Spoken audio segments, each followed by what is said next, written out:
The gunshot echoed across the New Mexico desert like thunder cutting through the stillness of the night. Mason Carter pressed himself against the rocky outcrop, his breath coming in short, controlled bursts as he listened for the sounds of pursuit. Blood seeped through his fingers where he clutched his left shoulder, warm and sticky against his calloused palm. The bullet had torn through muscle but missed bone-small mercies in a merciless land. The desert night stretched cold and vast around him, indifferent to his suffering.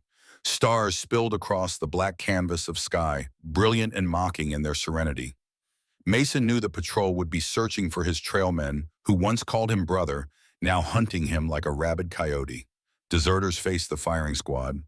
Deserters who shot their commanding officers faced worse. Mason forced himself to move each step, sending fresh waves of pain through his wounded shoulder. His horse had bolted during the ambush, taking most of his supplies with it. All that remained was his Winchester rifle, Colt revolver, a half-empty canteen, and the small leather pouch he kept always at his side. 3 miles northwest, a small stream cut through the desert floor. If he could reach it by dawn, he might have a chance to clean his wound and throw off his pursuers. Mason oriented himself by the North Star and began the long walk, each footfall careful and deliberate on the treacherous ground. His mind drifted to the events that had led him here, a lifetime of service to the U.S. Cavalry reduced to ashes in a single day of conscience. Eagle Canyon. The name alone made his stomach twist with nausea. What was supposed to be a negotiation with the Apache band had turned into a massacre when Captain Hargrove gave the order to open fire on the unarmed delegation. Mason could still hear the screams, see the looks of betrayal on the faces of men who had come in peace only to be cut down without warning. When Mason had refused to fire on women and children, Hargrove had called him a coward and ordered him to be arrested. In the chaos that followed, Mason had shot his commanding officer in the leg and fled. That was 3 weeks ago. 3 weeks of running, hiding, and nursing the festering wound in his soul far deeper than the bullet hole in his shoulder. As he crested a small rise, the smell hit him first, the metallic tang of blood carried on the desert breeze. Then came the sound, a low rumbling growl that made the hair on the back of his neck stand on end. Wolves. Mason dropped to a crouch, scanning the moonlit landscape. In the shallow valley below, dark shapes moved around something on the ground. 5, no 6 wolves circling what appeared to be a fresh kill. Even from this distance, Mason could see they were lean ribs showing through matted fur. The drought had pushed the desert predators to desperation. He was about to give the pack a wide berth when he realized his wound had reopened, blood soaking through his makeshift bandage. The scent would carry in the still night air. Already one of the wolves had raised its head, nostrils flaring as it caught the smell of fresh blood. Mason backed away slowly, but his boot dislodged a small cascade of stones that clattered down the slope. 6 pairs of yellow eyes swiveled in his direction. "Damn," he muttered, reaching for his rifle. The largest wolf, a silver-gray beast with a scarred muzzle, separated from the pack and began moving toward him. The others followed, abandoning their kill in favor of fresher prey. Mason retreated, searching for defensible ground. 20 yards back stood a large boulder, its top too high for the wolves to reach. If he could make it there, he broke into a run, ignoring the fire in his shoulder. Behind him, the wolves gave chase, closing the distance with frightening speed. Mason reached the boulder and scrambled up its rough surface, fingernails breaking as he clawed for handholds. He had just pulled himself onto the flat top when snapping jaws closed on empty air where his boot had been moments before. Safe for now, Mason lay on his back, staring up at the cold stars while the wolves circled below. His shoulder throbbed in time with his racing heart. The fever was setting in. He could feel the unnatural heat spreading through his body despite the cool night air. The wolves settled in to wait, their patience as vast as the desert itself. They knew what Mason knew: a wounded man alone couldn't stay on top of a rock forever. Thirst, hunger, or blood loss would eventually force him down. As the moon climbed higher, Mason examined his wound by its silver light. The skin around the bullet hole was red and swollen with angry lines beginning to spread outward. Blood poisoning. Without proper treatment, he'd be dead in days if the wolves didn't get him first. From his perch, Mason could see for miles across the moonlit desert. It was beautiful in its stark simplicity. Mesas rising like ancient monuments, sage and cacti dotting the landscape like solitary sentinels. A land both harsh and breathtaking, where only the strong or the lucky survived. Mason's hand moved to the small leather pouch at his side. From it, he withdrew an object wrapped in soft buckskin. Unwrapping it carefully, he revealed an Apache arrow point, unlike any standard hunting or war arrow. This one was intricately carved from black obsidian with strange symbols etched into its surface that seemed to shimmer in the moonlight. The old medicine man had pressed it into Mason's palm 5 years ago, after Mason had pulled him from a flash flood that would have surely claimed his life. "This arrow seeks its rightful owner," the old man had said in halting English. "When it finds him, blood debt will be paid and your soul healed." Mason had kept it as a curious talisman, never fully understanding its meaning. Now facing death alone in the desert, he wondered if the arrow's purpose would die with him, another failure to add to his growing list. The wolves grew restless, pacing around the boulder with increasing agitation. The largest one leaped partway up the rock, face claws scraping against stone as it tried to reach him. Mason kicked at it, and the wolf fell back with a snarl. Then cutting through the night like a knife came the distant crack of gunfire. One shot, then two more in rapid succession. The wolf's head swiveled toward the sound, ears pricked forward. More shots followed, along with something that turned Mason's blood-cold, high-pitched screams that could only belong to children. The wolves hesitated, torn between the wounded man trapped on the rock and the promise of easier prey. When another volley of shots rang out, followed by more screaming, the pack made its decision. As one, they abandoned their vigil and loped toward the sounds of distress, silver fur gleaming under the moonlight. Mason watched them go, relief and dread warring in his chest. Someone else was in trouble, perhaps fatally so. He could stay where he was, tend his wound, and hope to survive the night. Or he could follow the wolves and likely die trying to help strangers who might already be beyond saving. The screams came again, weaker this time. Children's voices. With a curse, Mason slid down from the boulder, landing awkwardly on his good arm. Pain lanced through his injured shoulder, nearly sending him to his knees. He gritted his teeth and forced himself upright, checking his weapons by practiced reflex. 6 rounds in the Colt, 4 in the Winchester. Not much, but it would have to do. Following the wolves' tracks in the moonlight, Mason moved as swiftly as his wounded body allowed. The sounds of conflict grew louder. Snarls, screams, and the crack of what sounded like a single rifle being fired at irregular intervals. He crested a small rise, and the scene below made his heart stutter. A small Apache camp lay in ruins, supplies scattered across the desert floor. 2 bodies, an elderly man and woman, lay motionless near a smoldering fire pit. The wolves were circling an overturned wagon where what appeared to be 2 small children huddled in terror. A young girl, perhaps 10 years old, stood in front of the wagon with a rifle nearly as tall as she was. The weapon wavered in her small hands as she aimed it at the approaching wolves. Behind her, a younger child, a little girl of maybe 7, pressed herself against the wagon's wooden side, eyes wide with terror. The older girl fired the rifle's recoil, nearly knocking her over. The shot went wide, doing nothing but further agitating the wolves. 3 of the beasts had already begun to close in, sensing easy prey. Mason didn't think. He raised his Winchester, sighted down the barrel at the nearest wolf, and squeezed the trigger. The shot echoed across the canyon, and the wolf dropped mid-leap, dead before it hit the ground. The rest of the pack turned toward this new threat, giving the children a moment's reprieve. Mason worked the lever action and fired again, hitting another wolf in the shoulder. It stumbled, but didn't fall. He broke into a run, closing the distance to the wagon, while firing his 3rd shot at the largest wolf, the scarred leader he'd encountered earlier. The bullet caught it in the flank, spinning it around with a howl of pain and rage. "Get down!" Mason shouted to the girl with the rifle as he reached the wagon. She looked at him with wide, dark eyes filled with equal parts hope and suspicion, but ducked behind the wagon's protection. The wounded wolves circled warily now, recognizing a more dangerous opponent. Mason stood his ground. Winchester raised despite the fire burning through his injured shoulder. Blood soaked his shirt, the coppery scent driving the wolves into a frenzy of hunger and frustration. The pack attacked as one, coming from multiple directions. Mason fired his last rifle round, then dropped the Winchester and drew his Colt. The revolver barked twice in rapid succession, dropping 2 more wolves. A 3rd leaped at him from the side jaws, snapping. Mason pivoted, but too slowly. Pain exploded across his forearm as teeth sank into flesh. He slammed the butt of his revolver into the wolf's skull once, twice, until it released its grip with a yelp. 2 shots left, 2 wolves remaining. The largest wolf, still bleeding from its flank wound, stalked forward with deadly purpose.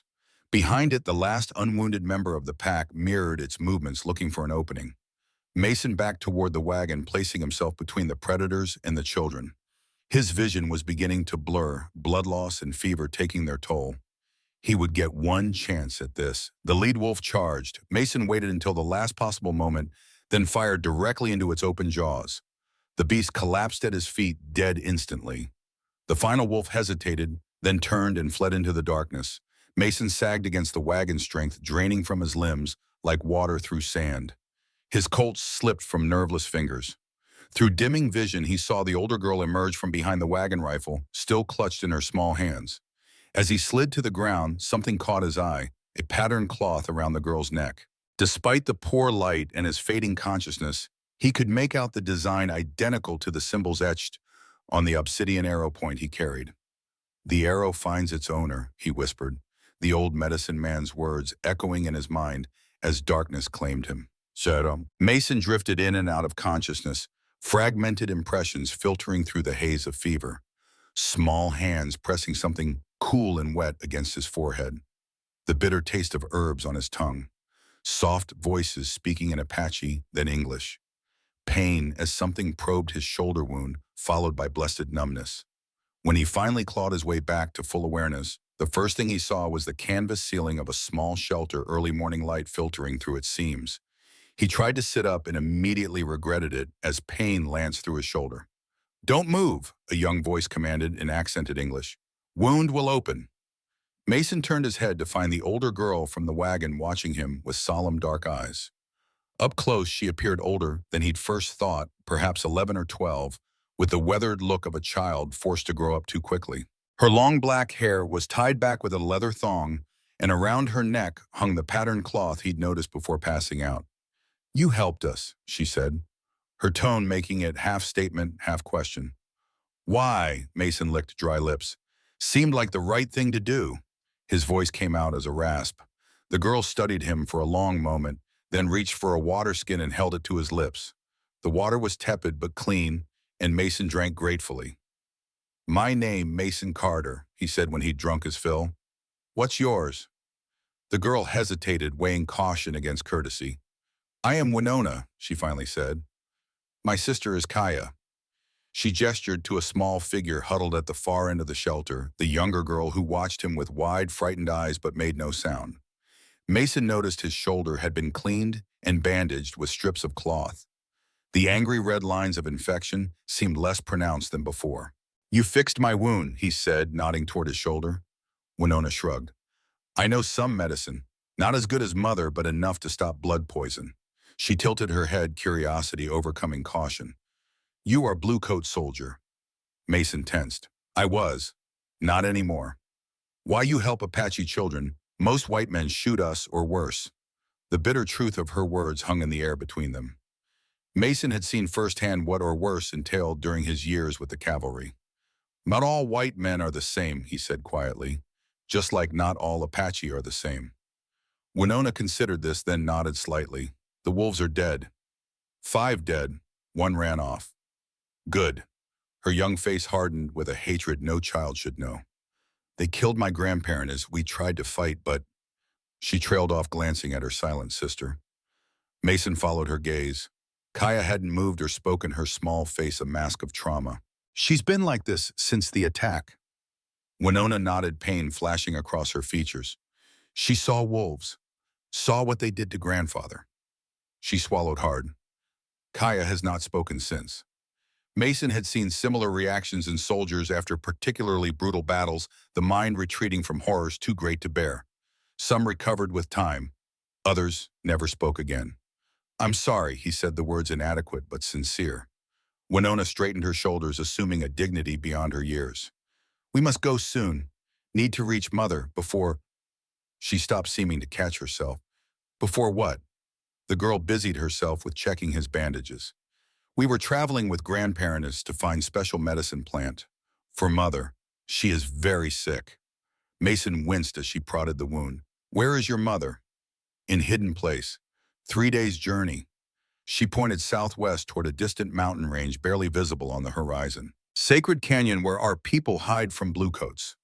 The implications were clear. They were heading into the heart of Apache territory, likely to one of the secret strongholds where families of warriors took shelter during campaigns against the U.S. Army. No place for a white man, especially a former cavalry scout. I can help you get there, Mason said, surprising himself with the offer. Winona's eyes narrowed with suspicion. Why white man want to go to Apache land? It was a fair question, one for which Mason had no simple answer. Part of it was basic human decency. He couldn't leave two children alone in the wilderness. Part was the strange connection he felt to the symbol on her neckcloth, identical to his arrow point. And part, he admitted to himself, was the hope for redemption, a chance to balance the scales after years of participating in the Army's campaign against the Apache. You saved my life, he said instead. I owe you a debt. And two children alone won't each survive long out here. Wolves, soldiers, outlaws. Winona seemed unconvinced. We are Apache. We know desert better than white man. I don't doubt it, but I have guns and your rifle has no more bullets. He nodded toward the empty weapon propped against the shelter wall, and your sister needs protection while she heals inside. He tapped his temple meaningfully. The girl considered his words, looking from Mason to her silent sister and back again. We leave when sun is highest, she finally said. If you slow us down, we leave you. Mason nodded, accepting her terms. Fair enough. As Winona left the shelter to gather their few remaining supplies, Mason carefully sat up, testing his strength. The wound throbbed, but the fever had receded.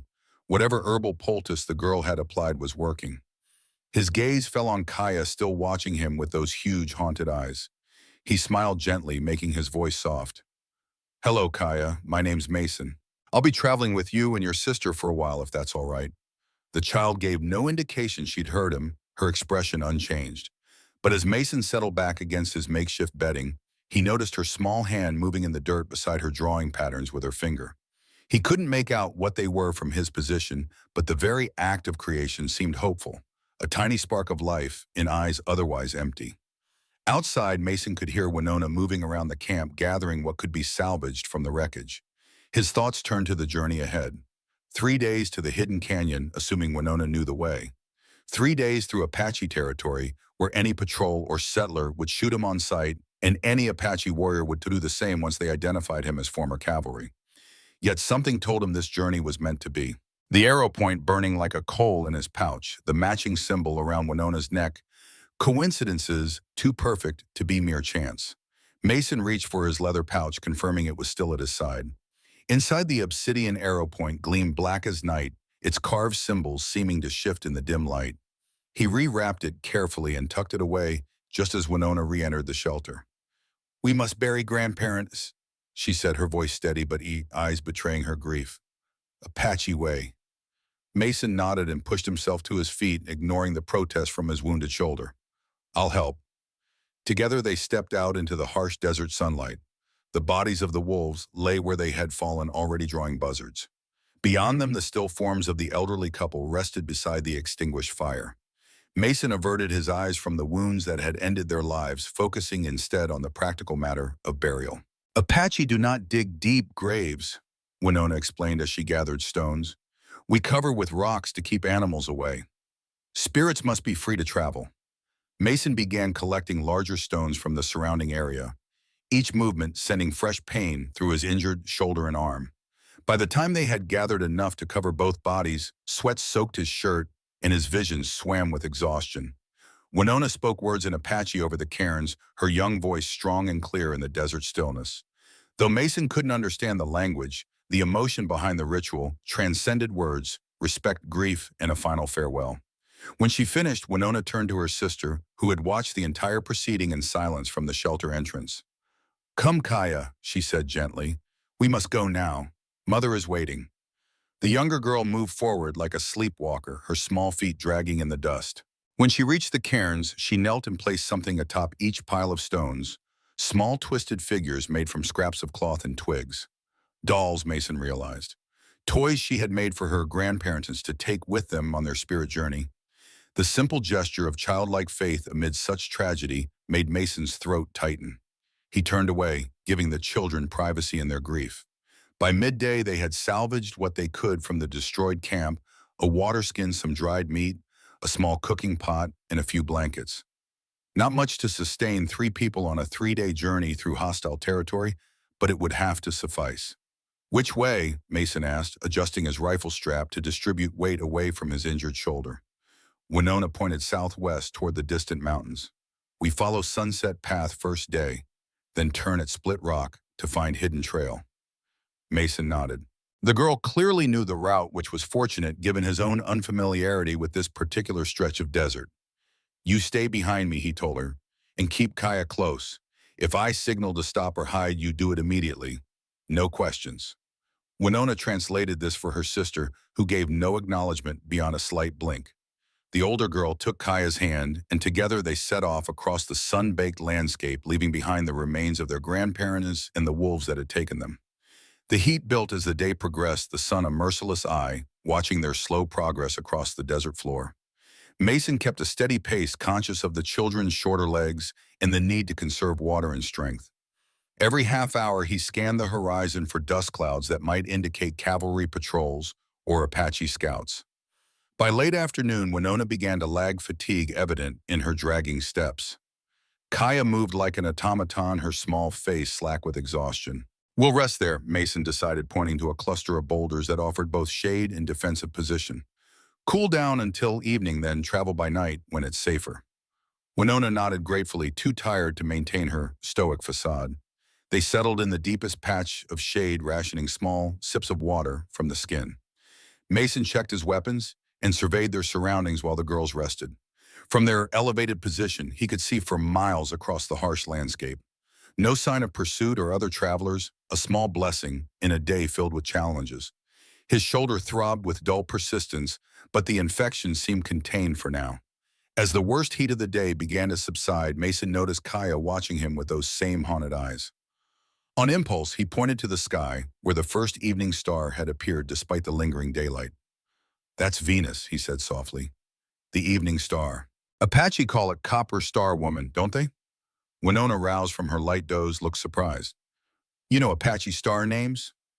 Mason nodded. Learning from a scout I worked with. He taught me some of your language, too. Ahihi means thank you, right? Ahihi, Winona corrected his pronunciation, but there was a new respect in her gaze. How you learn these things? Not all soldiers hate the Apache, Mason said carefully. Some of us tried to understand. But you still fought us. The accusation hung in the air, justified and unanswerable. Mason looked away, shame burning hotter than his fever had. Yes, he admitted, I fought, until I couldn't anymore. Something in his tone must have reached her, because Winona's next question came without its previous edge. What made you stop? Mason considered how much to tell them, how much 2 children, who had already seen too much horror, should hear. I was ordered to do something wrong, he finally said. Something I couldn't live with. So I left. You ran away? Yes. Winona digested this, then nodded, once apparently satisfied with his honesty, if not his past actions. We should move soon. Night travel is safer. As they prepared to continue their journey, Mason noticed Kaya had drawn something in the dust beside her, a rough sketch of the evening star, with smaller stars surrounding it like a family. It was the first sign of engagement he'd seen from the traumatized child, and it kindled a small flame of hope in his chest. They traveled through the cooler night hours, guided by stars and Winona's unerring sense of direction. The desert transformed under moonlight, shadows deepening and distances becoming deceptive. Nocturnal creatures emerged, owls gliding silently overhead, coyotes yipping in the distance, small rodents scurrying from their path. Mason kept them moving at a sustainable pace, watching for signs of danger in the silver-washed landscape. His years as a scout had taught him to read the desert, to notice disturbances in the natural pattern of things. So far, they appeared to be alone in this vast emptiness. Around midnight, they paused for rest near a dry wash lined with mesquite trees. Mason checked his wound while Winona shared out small portions of dried meat. The angry red lines had receded further, though the wound itself remained tender and inflamed. Your medicine working, he said, nodding toward his shoulder. Fever's gone. Winona accepted the compliment with a small shrug. Mother is much better healer. She knows all plants, all spirits. Is that what she's sick with, fever? The girl's expression darkened. No, different sickness. Started after soldiers came to our old village. She looked away, her profile sharp against the night sky. Many died same way, like poison in blood. Mason frowned. Epidemic diseases sometimes swept through Apache communities, often introduced by contact with white settlers. But Winona's description sounded different, more targeted, more suspicious. Your mother's a healer, a medicine woman. Winona nodded. Best of our people. That's why we need special plant from Sacred Mountain.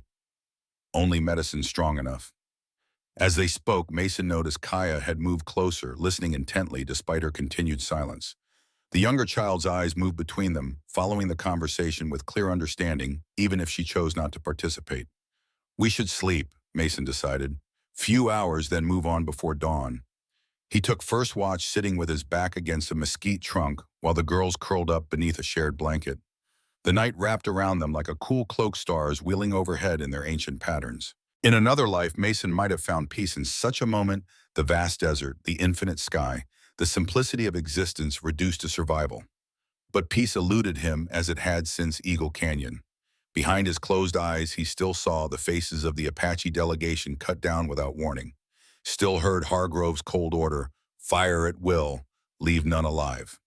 Mason had refused, had turned his weapon on Hargrove instead. Too late to save most of the Apache, but perhaps in time to prevent the massacre from extending to the nearby camp where women and children waited. He never learned if they escaped. He'd been too busy fleeing himself, a bullet in his shoulder, and the brand of traitor seared into his name. Now, by strange circumstance, he found himself guardian to two Apache children heading into the heart of territory controlled by the very people he had once hunted. The irony was not lost on him. His hand strayed to the leather pouch at his side, fingers tracing the outline of the arrow point within. When it finds its rightful owner, blood debt will be paid, and your soul healed, the old medicine man had said. Was Winona that owner? Or someone at their destination? Mason's musings were interrupted by a soft sound, Kaya whimpering in her sleep, caught in the grip of nightmare. He watched as Winona instantly awoke and gathered her sister close, murmuring soothing words in Apache, until the younger girl quieted. The tenderness of the moment, the fierce protectiveness of a child forced to become parent to her sister, struck Mason with unexpected force. Whatever else happened on this journey, he would see these two safely to their destination. He owed them that much, and perhaps owed himself the chance at redemption their safety might represent. When the girls woke a few hours later, Mason had already scouted ahead, confirming their path was clear for the coming day's travel. They ate sparingly of their dwindling supplies, then continued southwest as the eastern sky began to lighten with dawn. The second day brought new challenges, a steeper terrain as they approached the foothills of the mountain range, and with it, the increased risk of encountering others. This was contested land claimed by both Apache and the U.S. government, patrolled by cavalry, and watched by indigenous scouts. By mid-morning, they had reached a narrow canyon that would provide both shade and concealment for the hottest hours. As they picked their way along its winding floor, Mason's instincts prickled with warning. Something wasn't right. He signaled for the girls to stop, motioning them into the shadow of a large boulder while he investigated. 20 yards ahead, the canyon widened into a small clearing. Mason advanced cautiously, rifle-ready, senses alert for any disturbance. The smell hit him first, the unmistakable stench of death baking under the desert sun. Then as he rounded a bend in the canyon wall, he saw them, bodies scattered across the clearing, their blue uniforms stark against the red earth. A cavalry patrol, or what remained of one. 8 men and their mounts cut down in what appeared to have been a swift, coordinated attack. The bodies had been stripped of weapons and valuables, but otherwise left untouched, a message to any who might find them. Mason knelt beside the nearest soldier, examining the fatal wound. An arrow through the heart, delivered with such force it had penetrated the man's uniform and lodged deep in his chest. Not a random raid by opportunistic warriors, but a planned ambush executed with military precision. A sound behind him made Mason whirl, rifle raised, only to find Winona standing at the edge of the clearing. Her dark eyes took in the scene with disturbing composure. "You shouldn't be seeing this," Mason said, lowering his weapon. "Go back to your sister." Winona ignored him, moving among the bodies with the detachment of someone far older. "Wakiza's warriors," she said, pointing to distinctive markings on one of the arrows. "They protect sacred lands." Mason felt a chill that had nothing to do with the canyon's shade. Wakiza was a name he knew well, a legendary Apache war chief who had eluded capture for years, orchestrating some of the most devastating attacks on military outposts and settlements throughout the territory. "You know of Wakiza?" he asked carefully. Winona's expression remained neutral, but something flickered in her eyes, and pride perhaps, or caution. "All Apache know Wakiza. Great chief, great warrior." Mason studied the girl with new attention. Was there more to her knowledge than simple tribal pride? Before he could question further, a glint of metal caught his eye, a lieutenant's insignia on the uniform of one of the dead soldiers. Moving closer, Mason turned the body enough to see the man's face. Lieutenant Davis. Mason had served with him briefly at Fort Buchanan, a competent officer with a reputation for fairness. Now he lay dead in a nameless canyon, another casualty in an endless war.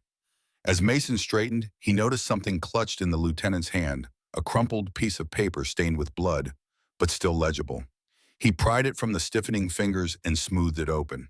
It was an order signed by Captain Hargrove himself, directing Lieutenant Davis to pursue and capture the deserter Mason Carter to be returned to Fort Buchanan for immediate court-martial and execution. The date indicated the order had been issued just 5 days ago. Mason's blood ran cold. Hargrove hadn't given up the hunt, and if this patrol had been following his trail, others would not be far behind. He turned to find Winona watching him intently. "We need to move," he said, tucking the paper into his pocket. "Now." "Why, what papers say nothing good? There may be more soldiers nearby." Winona's eyes narrowed. "Paper about you." Mason hesitated, then nodded. No point lying when the girl was perceptive enough to read his reaction. "Yes, the soldiers were looking for me." "Why, I told you I ran away, deserted. That makes me a criminal to them." Winona digested this information, her young face grave with consideration. "You shoot your chief." The question caught Mason off guard. "What makes you think that?" "Apache warriors only hunt their own if great betrayal happens. If man kills chief or steals from tribe." She gestured to the bodies around them. "These men hunt you hard, like you do something very bad." Her logic was sound, her insight unsettling for one so young. Mason found himself unwilling to lie to those solemn eyes that had already seen too much truth. "Yes," he admitted, "I shot my commanding officer. He ordered us to kill unarmed Apache who came to talk peace. I refused." Winona's expression didn't change, but something in her posture eased slightly. "You shot him dead?" "No, in the leg. Enough to stop him, not enough to kill." She seemed to find this distinction important, nodding slowly. "We go now. Take different path to avoid more bluecoats." As they retreated from the clearing, Mason cast one last glance at the fallen soldiers. They had died never knowing they were pawns in Hargrove's personal vendetta, for the captain's pursuit of Mason went beyond military discipline. It was hatred, pure and simple, born the moment Mason's bullet tore through his leg and undermined his authority in front of the entire company. Winona led them on a new route, one that curved farther west before turning south again. The detour would add miles to their journey, but Mason agreed with the caution. If one patrol had found its end in these canyons, others would be searching for them and might find Mason's small party in the process. They traveled in tense silence, Mason alert for any sign of pursuit or ambush. Winona kept Kaya close to the younger girl, moving with the same mechanical detachment that had characterized her since the wolf attack. Yet Mason noticed she no longer stared emptily ahead. Her eyes now tracked their surroundings, registering details of the landscape they traversed. By late afternoon, they had reached a small, seep spring nestled among rocks, barely enough to fill their water skin, but a welcome find nonetheless. While Winona tended to this vital task, Mason checked their back trail from a high vantage point, confirming they were still alone in this vast wilderness. When he returned to the spring, he found Kaya kneeling in the damp sand, drawing with a small stick. The child had created an intricate pattern of connected lines and circles, similar to the designs Mason had seen in Apache basket weaving. "That's very good," he said softly, crouching nearby. Kaya didn't respond verbally, but her drawing stick paused momentarily, acknowledging his presence. "Is it a map?" he asked, noting how some of the lines resemble watercourses. Winona approached, water skin refilled. "It is story," she explained. "Old story about first man and first woman, how they found water in dry land." She spoke rapid Apache to her sister, who resumed drawing, adding new elements to the pattern.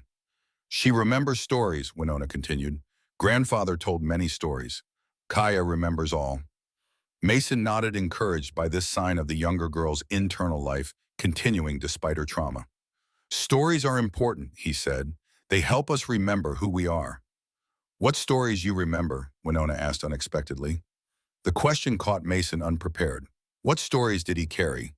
Not the noble tales of cavalry glory he'd been fed as a young recruit, not the sanitized history of westward expansion taught in Eastern schools.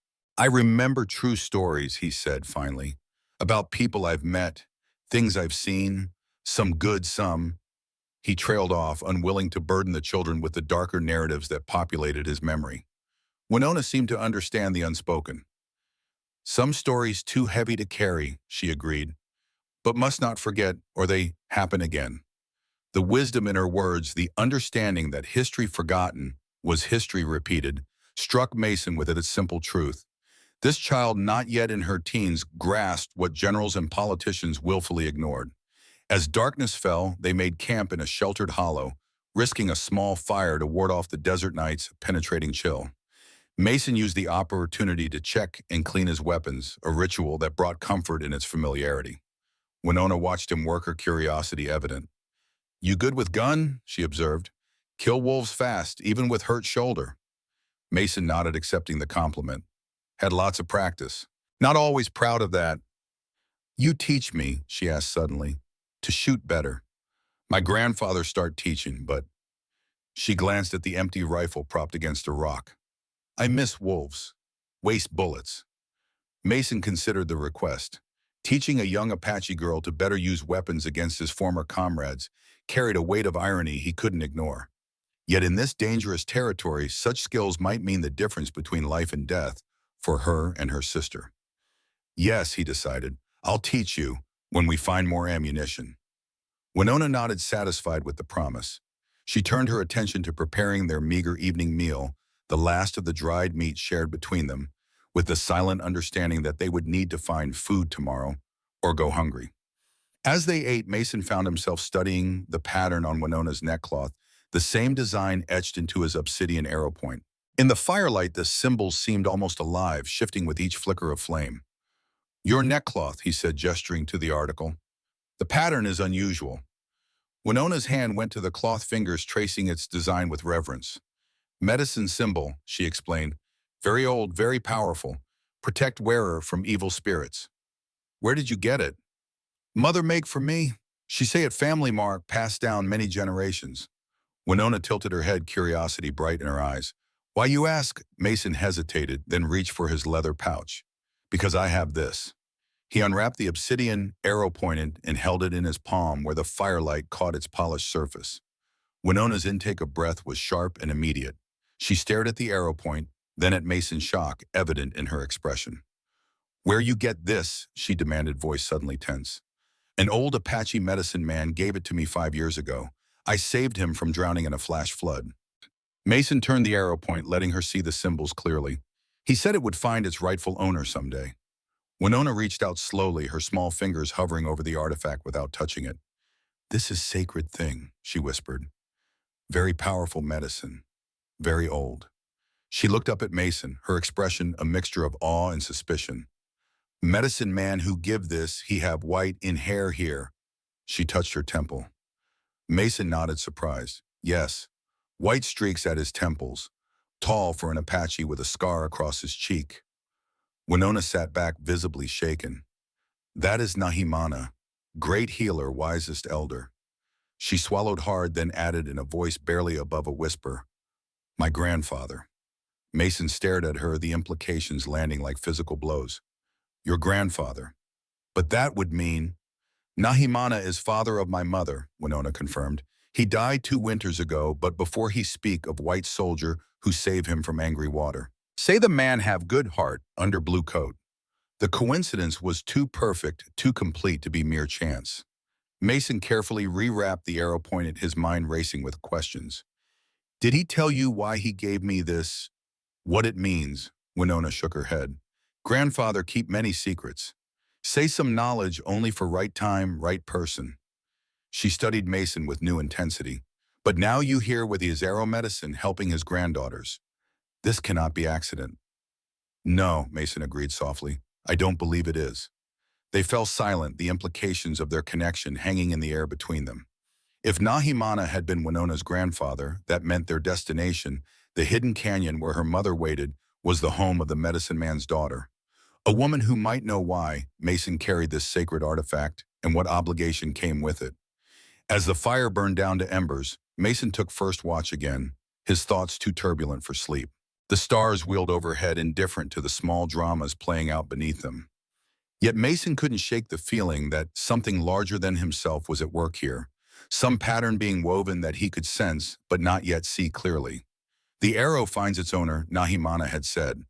Blood debt will be paid and your soul healed. Words that had seemed merely mystical now carried the weight of prophecy. Mason's hand moved unconsciously to his wounded shoulder. The infection had receded further under Winona's care, the pain dulled to a manageable ache. Physical healing was underway, but the deeper wounds, the ones that bled inside where no one could see, those remained as raw as the day they were inflicted at Eagle Canyon. Perhaps he thought as he watched the sleeping children, those wounds were why he was here. Not by chance, but by design, drawn to this place, these people, by forces beyond his understanding, but not beyond his choice to accept. Whatever awaited them in the hidden canyon, Mason was now certain of one thing. His journey with these children was meant to be, and he would see it through wherever it led. Dawn broke with the promise of another scorching day. They set out early, hoping to cover significant ground before the worst heat descended. Their supplies were dangerously low water. For perhaps one more day, no food remaining. Mason knew they would need to find both soon if they were to complete their journey. Winona led them with increasing confidence, now pointing out landmarks only she could recognize in the seemingly featureless landscape. They had entered a region of broken mesas and hidden watercourses where natural features created a labyrinth, navigable only to those who knew its secrets.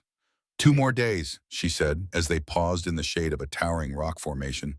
If we keep good pace. Mason nodded, conserving his strength and words in the oppressive heat. His shoulder wound continued to improve, but hunger and thirst were taking their toll on all of them. Kaya especially looked wan, her small face drawn with exhaustion. As they rested, Mason noticed movement on a distant ridge, a flicker of something that didn't belong among the static rocks and sparse vegetation. He raised his hand for silence, eyes narrowed against the sun's glare. There it was again, a flash of metal catching sunlight, a rifle barrel or perhaps field glasses scanning the terrain. Someone's watching us, he murmured to Winona, up there on the north ridge. The girl followed his gaze, her expression unreadable. Apache scout maybe, or bluecoat. Can't tell from here, but we should assume they've seen us and move accordingly. Mason considered their options. Is there a more sheltered route we can take? Winona hesitated, then nodded. Yes, through shadow canyons, harder path but hidden from above. Lead the way. They abandoned their rest spot, moving deeper into the maze of rock formations. Winona guided them into a narrow slot canyon barely wide enough for an adult to pass through sideways. The temperature dropped noticeably as they entered its shadowed confines, the high walls blocking direct sunlight. For nearly an hour, they followed this natural corridor as it twisted and turned through the earth. At times, it widened enough to walk comfortably. At others, they were forced to squeeze through gaps that seemed impossibly tight. Throughout, Mason kept alert for signs of pursuit, but the canyon's acoustics made it difficult to distinguish distant sounds from nearby echoes. Finally, they emerged into a wider space, a box canyon with sheer walls on 3 sides and their slot canyon providing the only visible entrance or exit. A small spring bubbled from the base of the northern wall, feeding a pool of clear water, surrounded by lush vegetation that seemed miraculous after the barren terrain they'd traversed. We rest here, Winona decided. Eat, drink, then go when sun lower. Mason agreed, his body crying out for sustenance and rest. They refilled the water skin, then Winona showed him which plants were edible small tubers growing near the spring, prickly pear pads that could be stripped of spines and eaten raw, and tiny tart berries clustered on low bushes. It wasn't much, but after days of near starvation, it tasted like a feast. Even Kaya seemed to revive somewhat, her movements becoming more purposeful as she helped gather the berries. As they ate, Mason kept watch on the canyon entrance, still uneasy about the observer he'd spotted earlier. We should move on before dark, he said. If that was a scout, they'll have reported our position by now. Winona nodded, her expression serious. Shadow canyons have many turns. Easy to get lost if you don't know way. Good place for... She searched for the English word. Ambush. Exactly what I was thinking. Mason checked his ammunition, 3 rounds left for the Winchester, 2 for the Colt.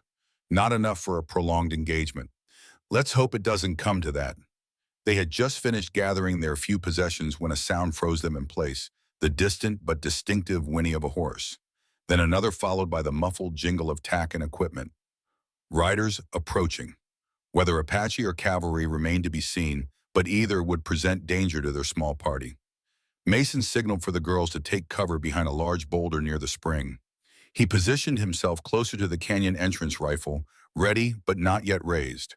Better to assess the situation before revealing hostile intent. The sounds grew louder, echoing off the canyon walls in confusing patterns. One rider, perhaps two, moving carefully through the slot canyon. Mason steadied his breathing, years of training, taking over as he prepared for whatever emerged. First came the horse, a cavalry mount by its breeding and tack, but riderless, its reins trailing loose. It entered the box canyon, hesitantly, nostrils flaring as it caught the scent of water. Behind it came a second horse, this one bearing a rider in the unmistakable uniform of a U.S. cavalry officer.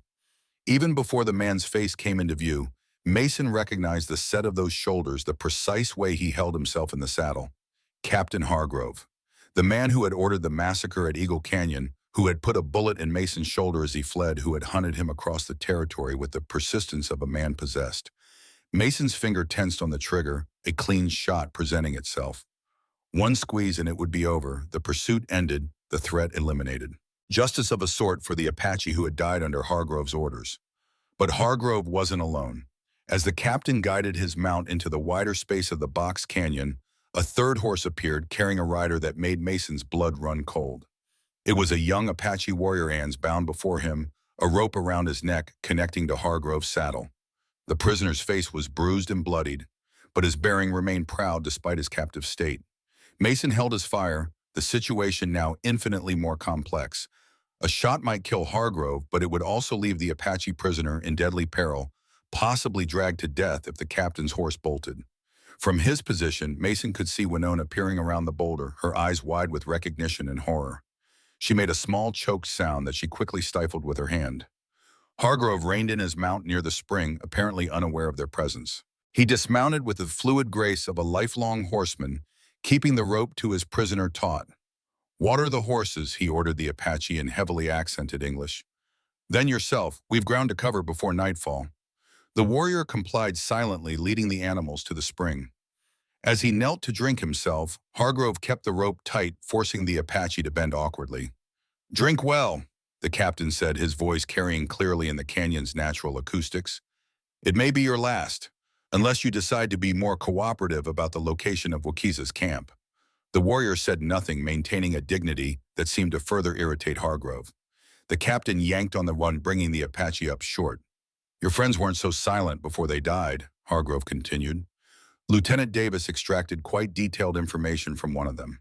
"Enough to lead us right to the hidden canyon. All I need from you is confirmation we're on the right path." Still the warrior remained silent, though his eyes blazed with hatred and something else, fear perhaps, but not for himself. Fear for what Hargrove's words implied. Mason watched, mind racing. If Hargrove was telling the truth, if he had extracted information about the hidden canyon's location, then the girl's mother and her people were in imminent danger. The captain wouldn't be traveling alone. He would have a full detachment nearby waiting for his scout report. The realization hit Mason with sickening clarity. Hargrove wasn't just hunting him. The captain was leading a major operation against Wakiza's band, using Mason's trail as an excuse, or perhaps convenient cover for his true objective. Mason needed to warn the Apache settlement, but to do that he needed to deal with Hargrove first. And to do that without endangering the bound warrior required perfect timing and execution. He began to ease backward, intending to circle around behind Hargrove, while the captain was distracted with watering the horses. But his boot dislodged a small stone that clattered across the rocky ground. Hargrove whirled his hand, dropping to his sidearm with practiced speed. "Who's there?" he demanded, drawing his revolver. "Show yourself." Mason froze calculating options that dwindled with each passing second. Before he could act, however, the situation changed dramatically. Winona stepped out from behind the boulder, hands raised in the universal gesture of surrender. "Please don't shoot," she called in her accented English. "We just children. Lost."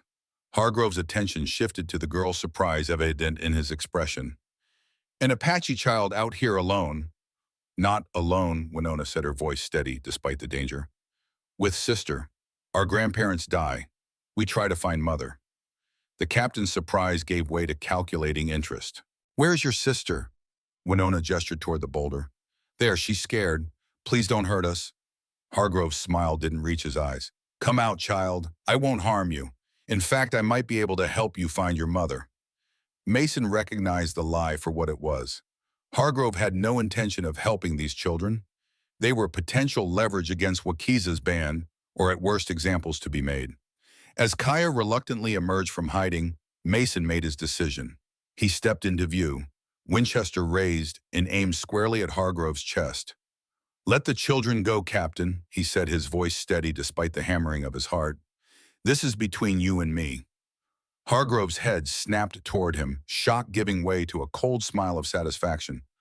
"Carter, I knew you'd turn up eventually." His revolver remained trained on Winona. "Lower your weapon or the girl dies first." A standoff with two children caught in the middle. Mason kept his rifle level-minded, racing through scenarios, none of them good.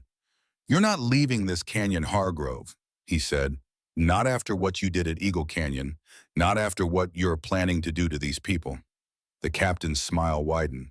"Still playing the righteous defender of savages, I see. Did you know your little friends here are the granddaughters of Wakiza himself? Oh yes." He continued, noting Mason's carefully controlled reaction. "Lieutenant Davis was quite thorough in his interrogation before those Apache warriors killed him. The great chief's daughter is dying of a mysterious ailment, and these children were sent to find medicine." Mason's gaze flicked to Winona, whose expression confirmed Hargrove's words. The revelation struck him with physical force. Not just any Apache children, but the family of Wakiza, the most hunted, most feared war chief in the territory. And if Winona's mother was Wakiza's daughter, then that meant the old medicine man Nahimana had been Wakiza's father-in-law. The connection spun out in Mason's mind, pieces falling into place with dizzying speed. Hargrove misinterpreted his silence. "Surprised you should be. These little savages and their mother are our ticket to finally ending Wakiza's reign of terror. A shame you won't live to see it." His finger tightened on the trigger. What happened next occurred so quickly that Mason would later struggle to piece together the sequence of events. The bound Apache warrior suddenly lunged, driving his shoulder into Hargrove's side. The captain's shot went wide, the bullet ricocheting off canyon walls. Mason fired his round, catching Hargrove in the upper arm, spinning him but not dropping him. Winona grabbed Kaya and dove for cover as both men fired again. Hargrove's shot grazing Mason's already wounded shoulder. Mason's bullet missing entirely as he ducked behind a boulder. The Apache warrior had fallen during the initial exchange. The rope around his neck pulled tight as Hargrove's horse shied away from the gunfire.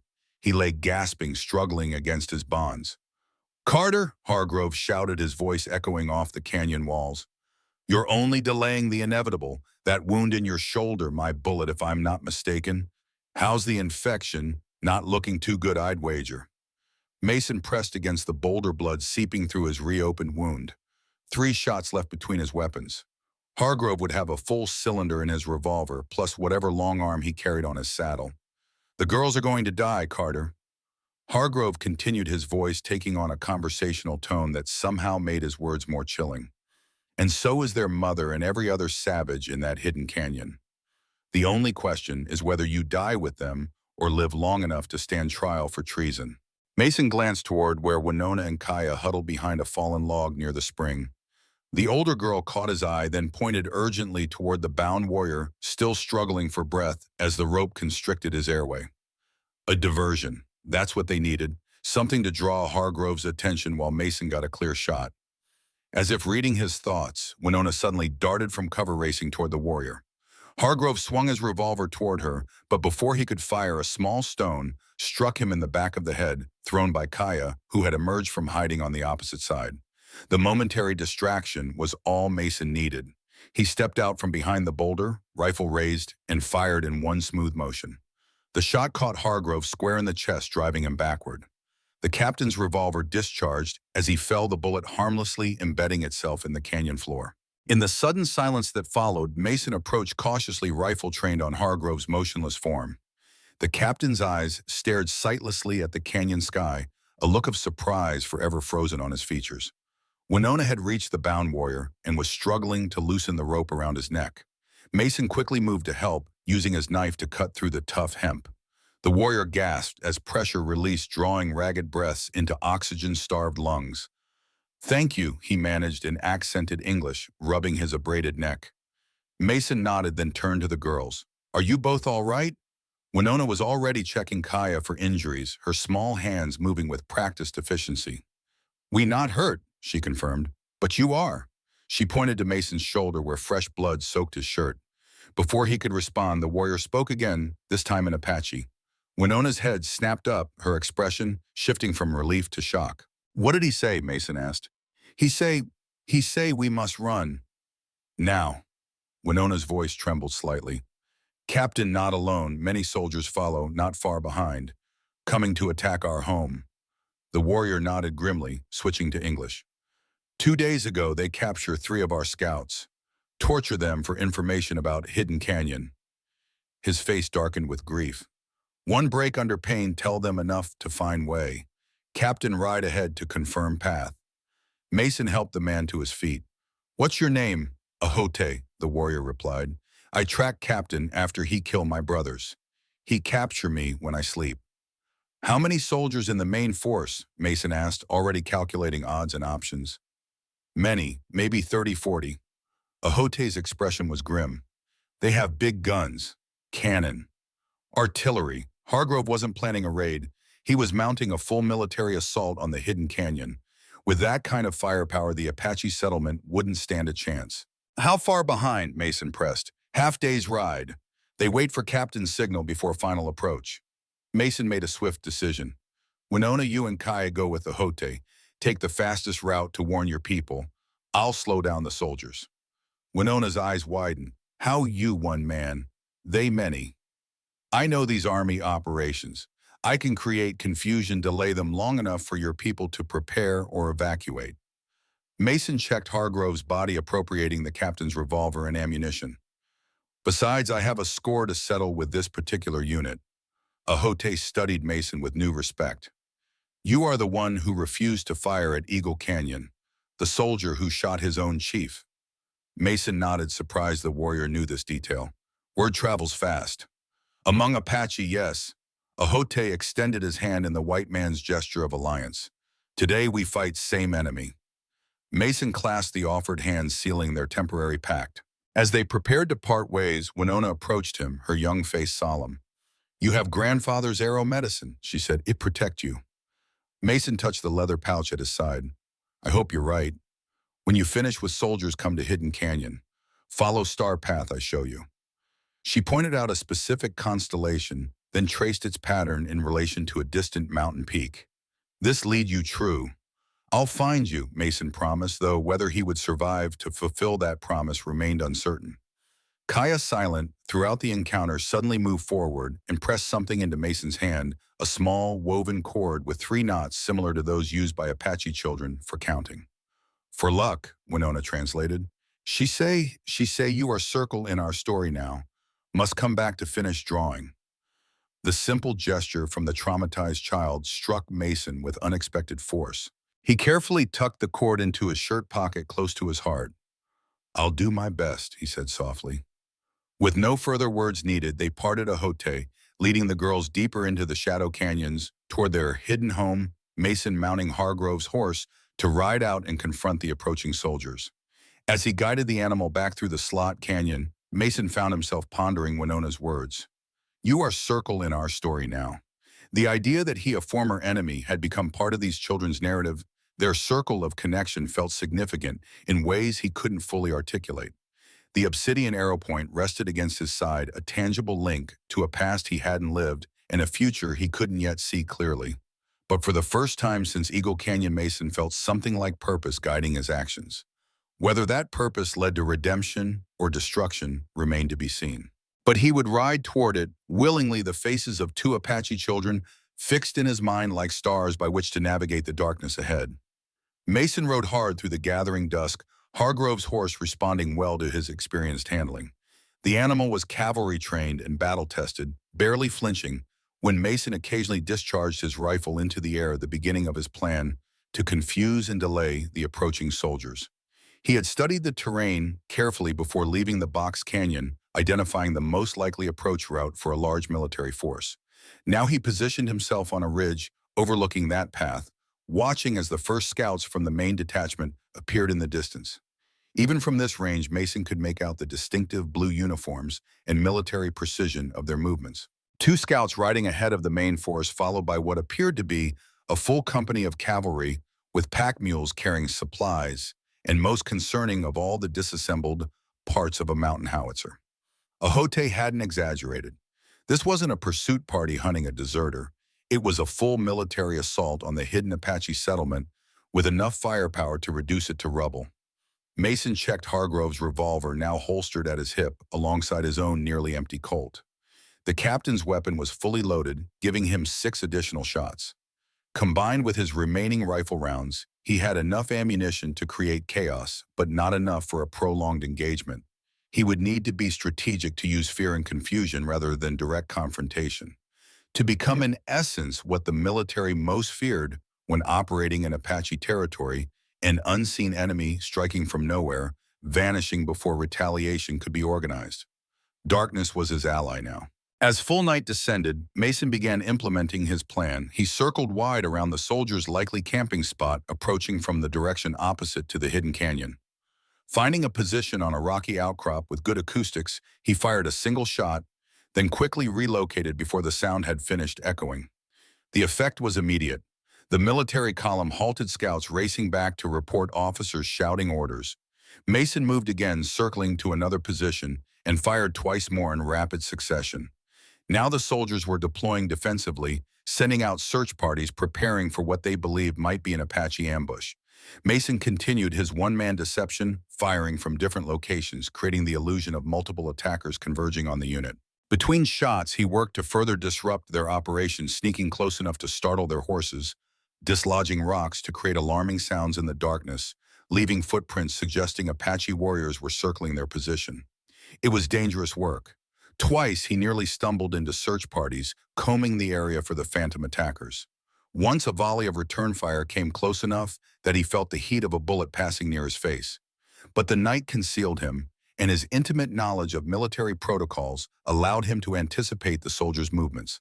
By midnight, the unit had made minimal progress, bogged down in defensive postures against an enemy that didn't exist.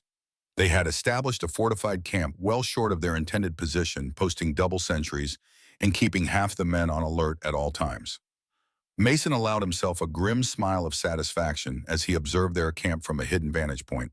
Every hour they remained stationary was another hour for the Apache settlement to prepare or evacuate. But he knew this delay tactic wouldn't work indefinitely. Once dawn came, the soldiers would realize they faced a single opponent, not a war party. He needed something more permanent to halt their advance. Moving carefully in the darkness, Mason worked his way around to the eastern side of their camp where the pack animals were corralled. The mules carrying the howitzer parts were his primary target. Without that artillery, the soldiers would lose much of their advantage against the hidden canyon's natural defenses. The corral was guarded by 2 sentries, both alert and scanning the darkness with nervous intensity. Mason studied their patrol pattern, identifying the brief window when both men would have their backs turned. Then he crept forward, silent as the desert predators he had learned to emulate during his scouting days. 20 yards from the corral, Mason froze as one sentry paused, head cocked, as if hearing something. The soldier raised his rifle, peering into the darkness where Mason lay motionless against the earth. For a moment, discovery seemed inevitable. Then a nightbird called from a nearby mesa, drawing the sentry's attention in another direction. The moment passed. The sentries resumed their pattern. Mason continued his approach. At the edge of the corral, he paused again, weighing options. Simply releasing the animals would create temporary confusion, but wouldn't permanently disable the mission. The howitzer parts could be recovered, the advance resumed. No, He needed to ensure those artillery pieces never reached the hidden canyon. With careful movements, Mason slipped among the pack animals, locating the mules bearing the distinctive crates of howitzer components. Working by touch in the darkness, he found the securing straps and loosened them just enough that a startled animal might shed its burden. Then from his saddlebag, he retrieved a small flask of coal oil he'd taken from Hargrove's supplies. This he sprinkled lightly across the howitzer crates, careful not to leave a scent trail back to his position. The final element of his plan was the most dangerous. Mason needed to create enough chaos to scatter the mules, preferably in multiple directions, while also igniting the oil-soaked crates. And he needed to do it without getting himself killed in the process. He retreated to the perimeter of the camp, circling until he found what he needed, a fallen branch of sufficient size to serve as a makeshift torch. Wrapping one end with a strip of cloth torn from his shirt, he created a primitive but functional firebrand. Position was critical now. Mason found a spot where the terrain offered both clear lines to the corral and a protected route for his own escape. He unwrapped Kaya's small knotted cord from his pocket, running it between his fingers for a moment. The child's gift seemed to focus his resolve, reminding him exactly what was at stake. With deliberate calm, Mason lit the torch using flint and steel from his possibles bag. The cloth caught quickly, flames illuminating his position in the darkness. He had seconds now before the sentries spotted the light. Raising his rifle with his free hand, Mason aimed at a point just above the corral and fired. Before the echo faded, he hurled the burning torch in a high arc that sent it spinning through the night to land directly among the pack animals. The effect was instantaneous and dramatic. Mules brayed in terror, rearing and kicking as the sudden fire ignited their animal fear. The corral fence, never designed to contain panicked beasts, gave way under their collective weight. Pack animals scattered in all directions, dragging and dropping their burdens as they fled. And exactly as Mason had hoped, the oil-soaked crates caught fire flames, spreading quickly among the dry wood and canvas covers. Soldiers shouted in alarm, rushing toward the expanding chaos. Officers bellowed contradictory orders: secure the animals, extinguish the fires, search for attackers. In the confusion, no one noticed Mason slipping away into the darkness, putting distance between himself and the camp before the inevitable organized response. From a ridge half a mile distant, he watched as the howitzer crates burned brightly ammunition, occasionally cooking off with sharp cracks that further fueled the panic. By the time the soldiers managed to extinguish the flames, the critical components would be warped beyond repair, the precision machinery ruined by heat. The mission to attack the hidden canyon with the artillery support was effectively neutralized. The soldiers might still advance, but without the howitzer, they would face a much more even fight against the Apache defenders. Mason allowed himself a moment of grim satisfaction before turning his horse eastward. He had bought time and reduced the threat, but he had also guaranteed that every soldier in that camp would now be hunting him with renewed determination. His best chance was to circle wide around their position and approach the hidden canyon from an unexpected direction. As he rode through the night, his thoughts turned to Winona and Kaya. Had they reached safety? Would their warning be heeded in time? And what of their mother, Wakiza's daughter, reportedly dying of some mysterious ailment?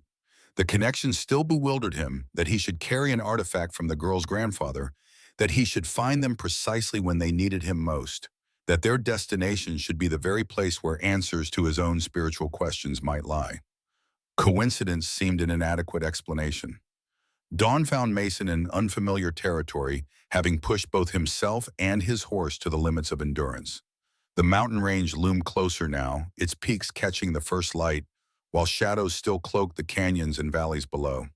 He allowed the horse a brief rest near a small seep spring, taking the opportunity to check his wounds. The shoulder injury had reopened during the night's activities, blood caking his shirt. The wolf bite on his arm throbbed with dull persistence. Exhaustion pulled at him like a physical weight, his body demanding rest that circumstances wouldn't allow. Somewhere ahead lay the hidden canyon, and with it the end of this strange journey for good or ill. Mason tried to recall Winona's directions, the star paths she had traced against the mountain peaks. But daylight obscured the stars, and the unfamiliar terrain offered few recognizable landmarks. He was lost, a condition he had rarely experienced during his years as a scout. The irony wasn't lost on him to have come so far, risked so much only to fail because he couldn't find his destination. As Mason prepared to continue his journey, hoping to find some sign or marker that might guide him, a movement on a distant ridge caught his attention. He froze, hand-dropping to Hargrove's revolver. A lone figure stood silhouetted against the morning sky, too far to identify clearly, but unmistakably watching him. Then, just as Mason began to wonder if he was spotted, the figure raised an arm in what appeared to be a deliberate signal. Mason hesitated, weighing the possibility of a trap against the equal possibility of assistance. After a moment's consideration, he raised his own arm in response. The figure immediately disappeared from the ridgeline. Mason remained where he was, alert for any sign of threat or approach. Minutes passed in tense silence. Then from a different direction entirely came the soft sound of hoofbeats. Mason turned to see a rider approaching at an unhurried pace, an Apache warrior mounted on a paint pony carrying no visible weapons, but moving with the confident grace of someone in their element. As the rider drew closer, Mason was surprised to recognize Ahote, the warrior he had freed from Hargrove's rope in the box canyon. "You live," Ahote observed as he reined in his pony a respectful distance away. "Good fighting." Mason nodded in acknowledgement of both the greeting and the compliment. The soldiers, still far behind, fire, destroy, big gun. They argue now, some want continue, the others want return to fort. Ahote's expression showed satisfaction. "You make good trouble for bluecoats." "Did the girls reach safety?" Mason asked the question that had occupied his thoughts throughout the night. "Yes, they arrived before sunrise." Warning given. Ahote studied Mason's blood-stained clothing with a critical eye. "You hurt bad." "I'll manage." Mason gestured toward the mountains. "I was trying to find my way to the hidden canyon, but I'm not familiar with this territory."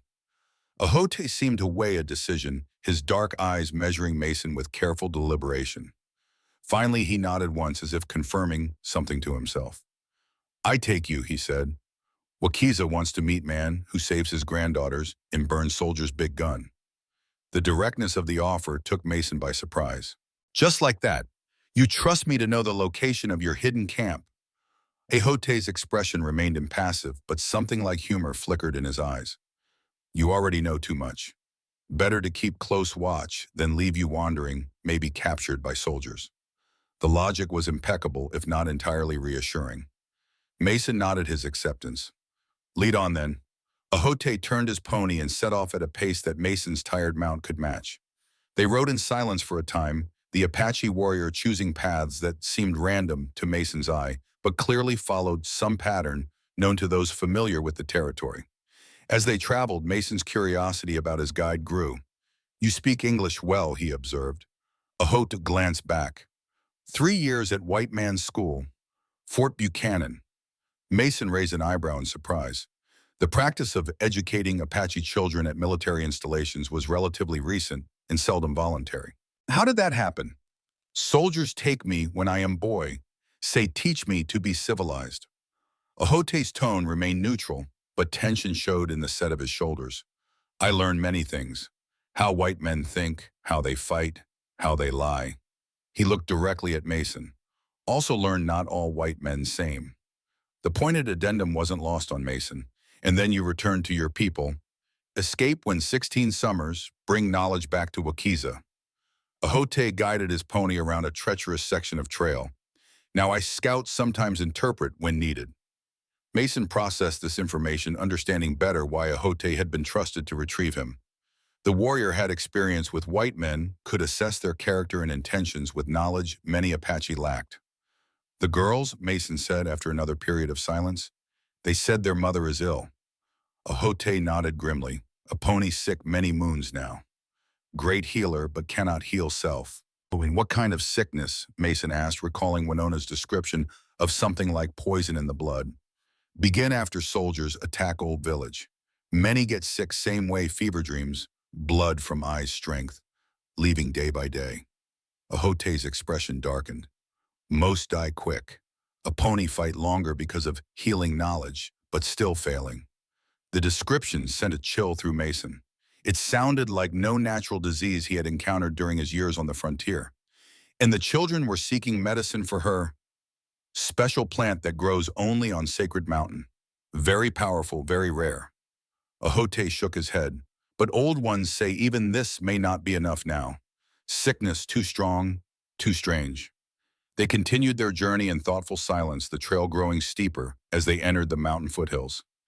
Mason's horse struggled on the incline, still tired from the night's exertions. Ahote noticed and slowed his pace accordingly, occasionally pointing out easier paths through the rugged terrain. By midday, they had reached a series of connected box canyons that seemed to lead nowhere, each ending in apparent dead ends of sheer rock. But Ahote navigated these with confidence, finding hidden passages and narrow trails invisible to untrained eyes. "Closed now," he said as they entered a particularly narrow ravine with high walls that blocked the sun, creating perpetual twilight. "Must go on foot from here." They dismounted, leading their horses along a path barely wide enough for man and beast to traverse single file. The ravine twisted and turned, sometimes requiring them to squeeze through gaps that had seemed impossibly tight. Throughout, Mason remained alert for signs of Apache sentries, but saw none, though he had no doubt they were being watched. Finally, the ravine opened slightly, revealing a solid rock face that appeared to completely block further progress. Ahote stopped before it. "Hidden canyon beyond," he explained. "Secret way through known only to our people." Mason studied the rock face skeptically. It showed no obvious opening, no crack or crevice large enough for a man to pass through. "I don't see a way." Ahote's expression remained impassive. "That is why it is secret." He secured both horses to a stunted pine growing from a crack in the ravine wall. "Follow close. Step only where I step." With that cryptic instruction, the Apache warrior approached the rock face, moving slightly to the left of center. When he reached it, instead of stopping, he simply continued forward and vanished. Mason blinked, momentarily disoriented. Then, moving carefully to the exact spot where Ahote had disappeared, he discovered the illusion. What appeared to be solid rock was actually a narrow passage, its entrance perfectly concealed by an optical trick of light and shadow, enhanced by the natural coloration of the stone. Following Ahote's path, Mason entered the hidden passage. It was barely wide enough for his shoulders, the walls close enough to touch on both sides. The floor descended at a steep angle, requiring careful footing on the smooth stone. Light diminished to near darkness before gradually strengthening again as the passage curved. And then suddenly the narrow confines opened out into a vista so unexpected and breathtaking that Mason stopped in his tracks, momentarily stunned by the transition.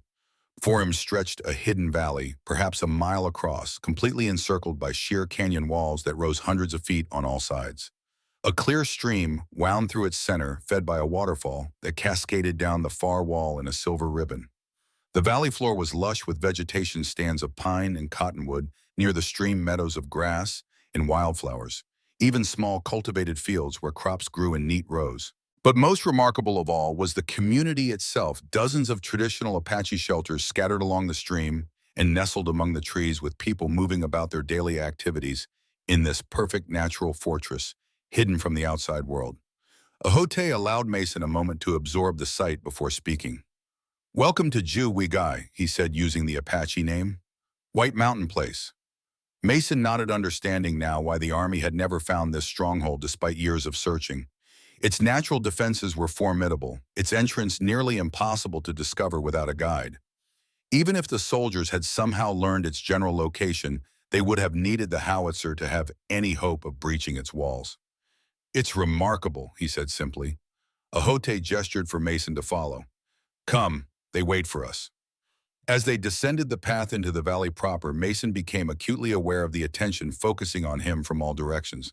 Apache men, women, and children paused in their activities to watch the white stranger entering their sanctuary, expressions ranging from curiosity to outright hostility. Mason kept his hands visible, his posture non-threatening. He had entered many Apache camps during his scouting days, but never as a guest rather than an intruder. The difference was palpable in the atmosphere around him, tense but not immediately dangerous. Ahote led him toward the center of the settlement, where a large shelter stood somewhat apart from the others. Outside it, a small group had gathered, apparently awaiting their arrival. Mason recognized Winona and Kaya immediately. The older girl stood tall and composed, though exhaustion showed in the shadows beneath her eyes. Beside her, Kaya remained silent as always, but her gaze fixed on Mason with what might have been relief. Next to the children stood an elderly Apache man, whose bearing and decorations marked him as a person of importance, perhaps a spiritual leader or elder. His weathered face showed a lifetime of hardship and wisdom, his eyes sharp and evaluating as they tracked Mason's approach. But it was the third adult who commanded Mason's immediate attention, a man in his 50s whose presence seemed to fill the space around him despite his complete stillness.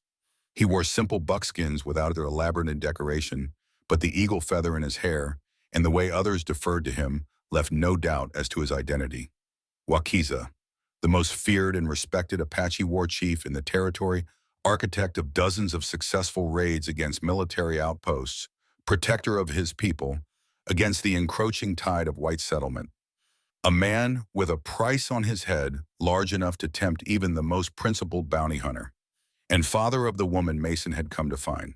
Ahote stopped a respectful distance from the group and gestured for Mason to do the same. Wakiza, he said in formal tones, I bring the white man who saved your granddaughters and delayed the soldiers. The war chief studied Mason with penetrating intensity, his expression revealing nothing of his thoughts. When he finally spoke, his voice was deep and measured, his English precise, though heavily accented. You bleed on our sacred ground, Mason Carter. The use of his full name was deliberate. Mason knew, a demonstration that the Apache had sources of information beyond what Mason himself had revealed. My apologies, he replied formally. The wounds were earned in service to your family. Wakiza nodded, acknowledging both the response and the respect it conveyed. My granddaughters tell interesting story. White soldier fights wolves to save Apache children. Risks life against former brothers to protect our home. His dark eyes bored into Mason's. Why? It was the question Mason had asked himself throughout this journey. Why risk everything for children not of his blood, for people who had every reason to count him enemy? The answer that came to his lips surprised him with its simplicity and truth. Because it was right. Wakiza continued his assessment as if searching for deception beneath the words. Finding none, he turned to the elderly man beside him, speaking rapidly in Apache. The elder responded in kind, occasionally gesturing toward Mason with gnarled hands. Winona edged closer to Mason during this exchange. Grandfather asks about your medicine arrow, she whispered. I tell him you have it. Mason nodded, his understanding hand moving instinctively to the leather pouch at his side. Finally, Wakiza turned back to him. Show me what you carry. With careful movements, Mason withdrew the wrapped obsidian arrow point from its pouch. He unwound the soft buckskin, revealing the artifact that had traveled with him for 5 years, waiting for this moment. The elder stepped forward, his breath catching audibly when he saw the arrow point lying in Mason's palm. He spoke urgently to Wakiza, who listened with intense concentration before addressing Mason again. You know what this is? Mason shook his head, or only that it was given to me by an Apache medicine man named Nahimana after I pulled him from a flash flood. He said it would find its rightful owner someday, and that when it did, a blood debt would be paid, and my soul healed. The elder spoke again more insistently. Wakiza nodded. Nahimana was my wife's father, he confirmed, a great healer and visionary. This arrow point you carry is very old, very sacred. It belongs to the lineage of healers in our family. Mason looked down at the obsidian artifact, its etched symbols seeming to shift in the daylight. Then it belongs to your daughter, the children's mother. Perhaps. Wakiza's expression revealed nothing. First, we must decide what to do with you, Mason Carter. You have helped my family, this is true. But you are also former scout for Bluecoats, hunter of Apache. The reminder of his past hung in the air between them, unavoidable and undiminished by recent actions. I cannot change what I was, Mason acknowledged, only what I am now and what I choose to be tomorrow. Something like approval flickered in Wakiza's eyes. Wise words. He gestured toward Mason's wounds. You need healing before we speak more. Ahote will show you where to rest. Tonight we hold council to decide your fate. It was a diplomatic dismissal, neither promising acceptance nor threatening harm. Mason nodded his understanding, recognizing that he remained effectively a prisoner, albeit one being treated with unusual consideration. As Ahote led him away, Winona and Kaya followed a few paces behind. The Apache warrior brought them to a small shelter near the stream, somewhat removed from the main settlement. Rest here, Ahote instructed. Food and medicine come soon. Do not leave this place without escort. The warning was polite but unmistakable. After the warrior departed, Winona approached Mason directly. You hurt bad, she asked, eyeing his blood-stained clothing. Nothing that won't heal, Mason assured her, though in truth both his shoulder wound and the wolf bite on his arm had begun to throb with concerning intensity. Are you two all right? Winona nodded. Safe now, but worried for Mother. Her young face showed the strain of recent days. She very weak now, sleeps most time. I'm sorry, Mason said, meaning it. Your grandfather Wakiza, he seems like a strong leader. He'll find a way to help her. Maybe. Winona's expression suggested she harbored doubts. Grandfather say old medicine not working against new sickness. Need something stronger. Mason was about to ask more about this mysterious illness when a woman approached the shelter carrying a basket of supplies. She was perhaps 30 with the strong, capable look of someone accustomed to hard work. Her expression as she regarded Mason was neutral, but not openly hostile. This is Taluta, Winona introduced her. She helped with healing when Mother too weak. The woman set down her basket and spoke to Winona in Apache. The girl translated. She say you must remove shirt so she can see wounds. Mason complied, wincing as dried blood pulled at the injuries. Both his shoulder and forearm looked worse than he had expected, inflamed and swollen with angry red lines beginning to spread outward from the wound sites. Taluta examined him with clinical detachment, her hands gentle but thorough as she probed the injuries. She spoke again to Winona, who translated. She say both wounds have bad spirit in them. Need strong medicine to clean out before it travels to your heart. Mason had seen enough infection during his military service to recognize the danger. Tell her I appreciate her help. While Taluta worked cleaning the wounds with water from the stream and applying a poultice of crushed herbs that stung fiercely before producing blessed numbness, Mason watched Kaya. The younger girl had settled by the entrance of the shelter, silently drawing patterns in the dirt with a small stick, much as she had done during their journey. Has she spoken yet? He asked Winona quietly. The older girl shook her head. Not since wolves, but she draw more now. Taluta say this good sign. Spirit still strong, just hiding inside. Mason nodded, understanding the concept in both Apache and Western terms, the mind retreating from trauma, finding safety in silence until healing could begin. When Taluta finished bandaging his wounds, she spoke again to Winona, her tone more conversational than professional. She asked how you burned soldier's big gun. Winona translated, a hint of pride in her voice. Word spread fast about what you do. Mason gave a simplified account of his night's work, which Winona translated with occasional clarifying questions from Taluta. The Apache woman's expression shifted from neutral to something approaching respect as she understood the tactics he had employed. When the story concluded, Taluta spoke directly to Mason for the first time in halting but clear English. You fight like Apache. Smart, not just strong. She gathered her medical supplies and stood. Rest now. Wounds need sleep to heal. After she departed, Winona brought Mason a wooden bowl filled with some kind of stew, a simple mixture of beans, corn, and what might have been rabbit meat. Despite its plainness, it was the first real meal he had eaten in days, and he consumed it gratefully. You should rest too, he told Winona when he had finished. You've been through a lot. The girl nodded, fatigue evident in her posture. We'll come back later, before council. She took Kaya's hand, guiding her sister away from her drawing. Ohote, watch outside. Keep you safe. The last part carried a hint of warning, a reminder that while he might be treated as a guest, he remained under guard. Left alone in the small shelter, Mason stretched out on the sleeping furs, provided his body embracing the opportunity for rest, despite the uncertainty of his situation. The herb poultice had dulled the pain of his wounds, and the simple meal had restored some of his strength. Yet questions continued to circle in his mind like restless birds. What would the council decide about his fate? What was the mysterious illness afflicting the children's mother? And most pressing of all, what was the significance of the obsidian arrow point he carried that it could command such respect from Wakisa and the tribal elder? Sleep claimed him before he could pursue these thoughts further, his exhausted body surrendering to healing darkness. Mason woke to the sound of voices outside the shelter, Ohote, speaking with someone whose responses came in a child's high, clear tones. It took him a moment to orient himself to remember where he was and how he had come to be there. The hidden canyon, Wakiza's stronghold, a council to decide his fate.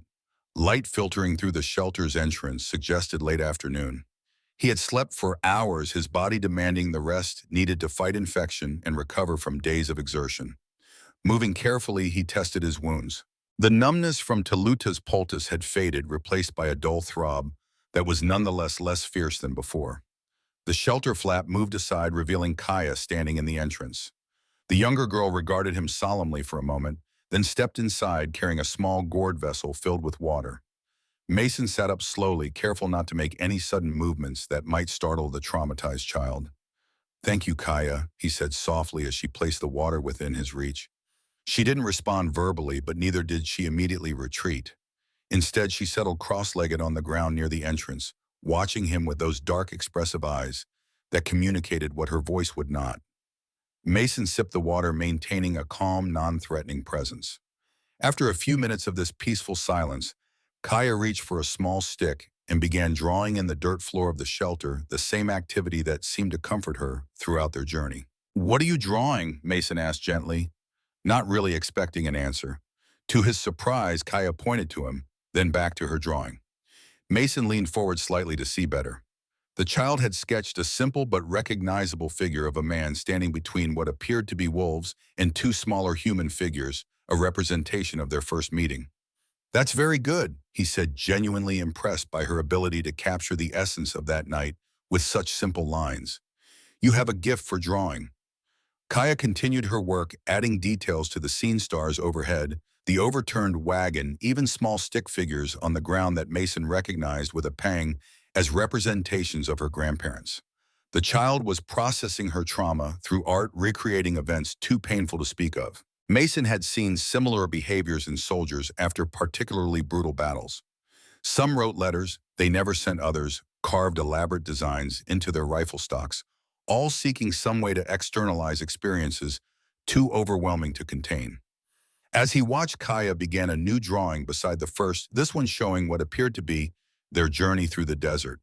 Three figures walking in a line, mountains in the distance, a sun overhead. Again, the simplicity contained remarkable expressiveness, conveying not just events, but feelings, the smallness of people against the vastness of the landscape, the purposefulness of their movement toward a distant goal. "You're telling our story," Mason observed quietly. Kaya glanced up at him, then back to her drawing. She added a final element, a small circle that connected the two scenes, encompassing elements of both. Then, for the first time since he had met her, she spoke. "Circle." Her voice was soft but clear, the single word carrying weight beyond its simple sound. Mason felt an unexpected tightness in his throat. This small breakthrough, this fragile return of voice seemed like a precious gift, more meaningful than any council's approval could be. "Yes," he agreed solemnly, "we are part of the same circle now." Kaya nodded once, as if satisfied that he understood, then returned to her drawing, adding more details to the connected scenes. Outside voices approached the shelter, Winona speaking with Ahote. The flap moved aside again, revealing the older girl dressed in what appeared to be her finest clothing, her hair freshly braided with beads woven through the strands. "Council ready," she announced. "You must come now." Mason rose carefully, mindful of his wounds. "Kaya spoke," he told Winona. "Just one word, but it's a start." Winona's eyes widened. She knelt beside her sister, speaking rapidly in Apache. Kaya didn't respond verbally again, but she pointed to her drawing, apparently communicating something important through the images. Winona studied the connected scenes, then looked up at Mason with new intensity. "She shows you in our circle, part of our story." The girl seemed both surprised and thoughtful. "This means something important. Must tell grandfather." Mason straightened his clothing as best he could, aware that his appearance before the council would influence their judgment. His shirt remained blood-stained despite attempts to clean it, but at least the fresh bandages Toluta had applied looked neat and professional. Outside, the hidden canyon was transformed by the golden light of approaching sunset. The sheer walls glowed amber and rose while shadows lengthened across the valley floor. The Apache community had gathered near the central fire pit, forming a loose circle around what appeared to be a council area. Ahote led Mason toward this gathering, Winona and Kaya following close behind. As they approached, conversations quieted attention, focusing on the white stranger in their midst. At the head of the circle sat Wakiza, flanked by the elderly man Mason had seen earlier, and several other Apache who carried themselves with the dignity of respected leaders or warriors. Mason was directed to stand at the center of the gathering alone, but for Winona, who positioned herself nearby as translator. Wakiza spoke first, his deep voice carrying easily to the assembled community. He spoke in Apache, but frequently gestured toward Mason, clearly recounting the events that had brought the white man to their hidden sanctuary. When he finished, the elder beside him stood leaning on a gnarled walking stick for support. Unlike Wakiza, he addressed Mason directly in surprisingly fluent English. "I am Kitchi's spiritual guide of our people," he introduced himself. "Wakiza has told of your deeds, saving the children, burning the soldier's big gun, warning us of danger." The old man's penetrating gaze seemed to look through Mason rather than at him. "But we must know more before we decide your place among us." Mason nodded his understanding, recognizing the formal nature of these proceedings. "Tell us of Eagle Canyon," Kitchi continued. "What happened there that made you turn against your own kind?" The request struck at the heart of Mason's transformation, requiring him to revisit the darkest day of his life before this community of strangers. Yet he recognized the necessity they needed to understand who he was, what had driven him to this point, before they could trust his presence among them. "I was a scout for the U.S. Cavalry." Mason began, his voice steady despite the emotion beneath his words. "For 8 years, I tracked Apache movements, guided patrols, helped establish outposts on your lands." He paused, acknowledging the gravity of these admissions. "I believed I was serving a just cause, helping to bring peace to the territory." Murmurs rippled through the gathering at this, but Kichi raised a hand for silence. "Continue." 3 weeks ago, my unit received intelligence that a band of Apache wanted to discuss terms for peace. Our commander, Captain Hargrove, arranged a meeting at Eagle Canyon." Mason's jaw tightened at the memory. 7 Apache men came unarmed under a flag of truce. They were met by 20 soldiers with loaded rifles. The atmosphere in the circle grew tense, many present likely aware of what followed. "Hargrove never intended to negotiate," Mason continued. "When the Apache spokesman began to speak, Hargrove gave the order to fire. 5 died immediately. 2 were wounded." He met Kitchi's eyes directly. "I refused the order. When Hargrove threatened to have me shot for insubordination, I turned my weapon on him, wounded him in the leg before he could order the men to continue to the Apache camp where women and children waited." Wakiza leaned forward slightly at this, his interest sharpened. "And then, chaos. Some soldiers followed Hargrove's orders, others hesitated. I took a bullet in the shoulder from Hargrove's gun and fled. I don't know if the Apache camp received warning in time to escape." Kitchi and Wakiza exchanged a significant look. The war chief spoke briefly in Apache, which Winona translated for Mason. "He says they did escape. One of the wounded warriors managed to reach the camp with warning. Most got away before soldiers arrived." Relief washed through Mason, a weight he had carried for weeks suddenly lifted. Not all had died because of his delayed action. Some had survived. Kitchi spoke again. "Why do you carry Nahimana's sacred arrow point? How did you come to possess it?" Mason recounted the story of saving the old medicine man from the flash flood of the strange gift and prophecy that accompanied it. As he spoke, he withdrew the obsidian artifact from its pouch, allowing its polished surface to catch the fading sunlight. "I never fully understood its meaning," he concluded, "only that it was important and that someday it would find its rightful owner." Kitchi nodded slowly. "Nahimana was my brother's son, a great visionary and healer. This arrow point has been passed through generations of healers in our family, its origins lost to time. It is said to hold powerful medicine capable of curing even the most desperate illnesses when wielded by one with the gift."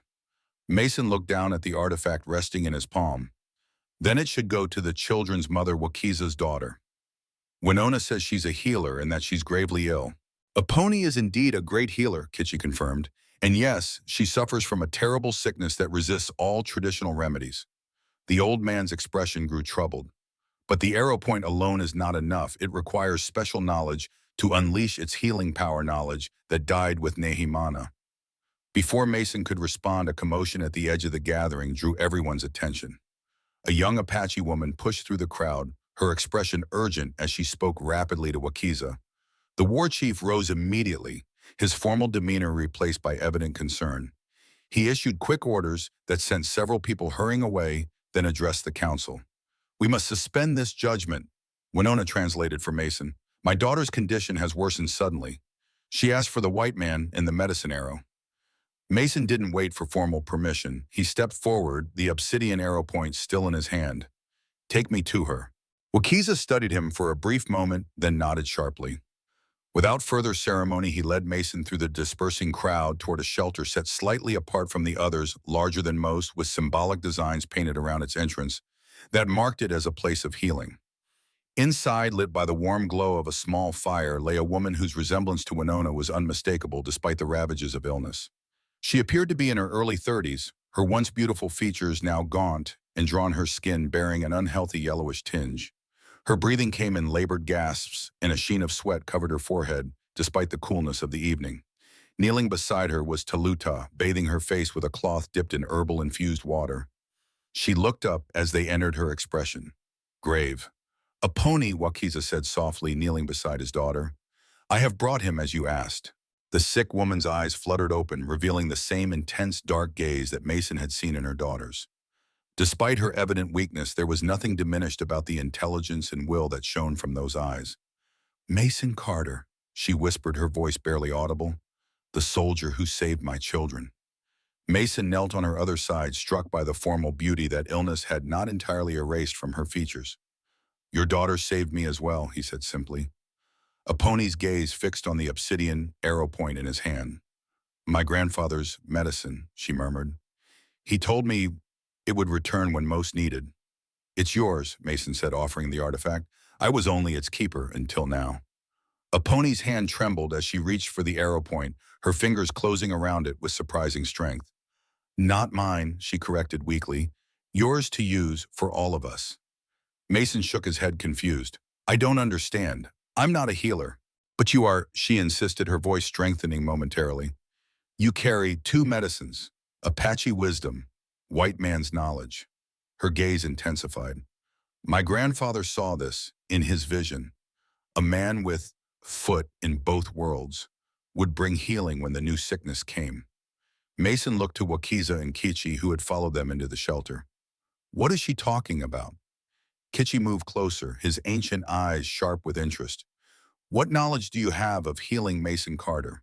Not just wounds, but sickness. Mason considered the question. Basic field medicine mostly, setting bones, cleaning wounds, treating common ailments. Nothing that would help with whatever this is. Tell me of the sicknesses you have seen, at Kichi pressed, especially those that come from outside, from the white man's world. Understanding began to dawn. Mason thought back to his military service, to the outbreaks that occasionally swept through forts and settlements. There were fevers sometimes, and once at Fort Buchanan, something that sounds similar to what's affecting a pony: yellowing skin, weakness, bleeding from eyes and gums. Wakiza leaned forward. What caused this sickness? How was it treated? It was the water, Mason recalled. A dead animal had fallen into the fort's well, poisoning it. We didn't discover it until people started dying. He looked down at a pony, the pieces suddenly connecting. The post-surgeon treated it with activated charcoal to absorb the poison, followed by a tincture of yellow root to help the liver recover. A pony's eyes widened slightly. Water, she whispered. After soldiers came, many get sick from creek near Old Village. The implications were clear and horrifying. They poisoned your water source, Mason said, anger rising like bile in his throat. Deliberately contaminated it after the attack. Kichi nodded grimly. We suspected something unnatural. Our people have lived in harmony with these lands for generations, knowing which plants heal and which harm. This sickness came suddenly, affecting only those who drank from that particular stream. And now you know how to treat it, Wakiza asked, hope edging his voice for the first time. Mason hesitated. Maybe. The principles should be the same, but I'm not a doctor, and I don't have access to the medicines the fort surgeon used. But we do, Kichi said, his expression animated with renewed purpose. Charcoal we have in abundance, and yellow root, we call it golden seal, grows in the shadowed places of this very canyon. He turned to Taluta, speaking rapidly in Apache. The woman nodded and hurried from the shelter, presumably to gather the needed materials. A pony still clutched the obsidian arrow point, her knuckles white with the effort. This too, she insisted. Medicine arrow holds power when used with knowledge.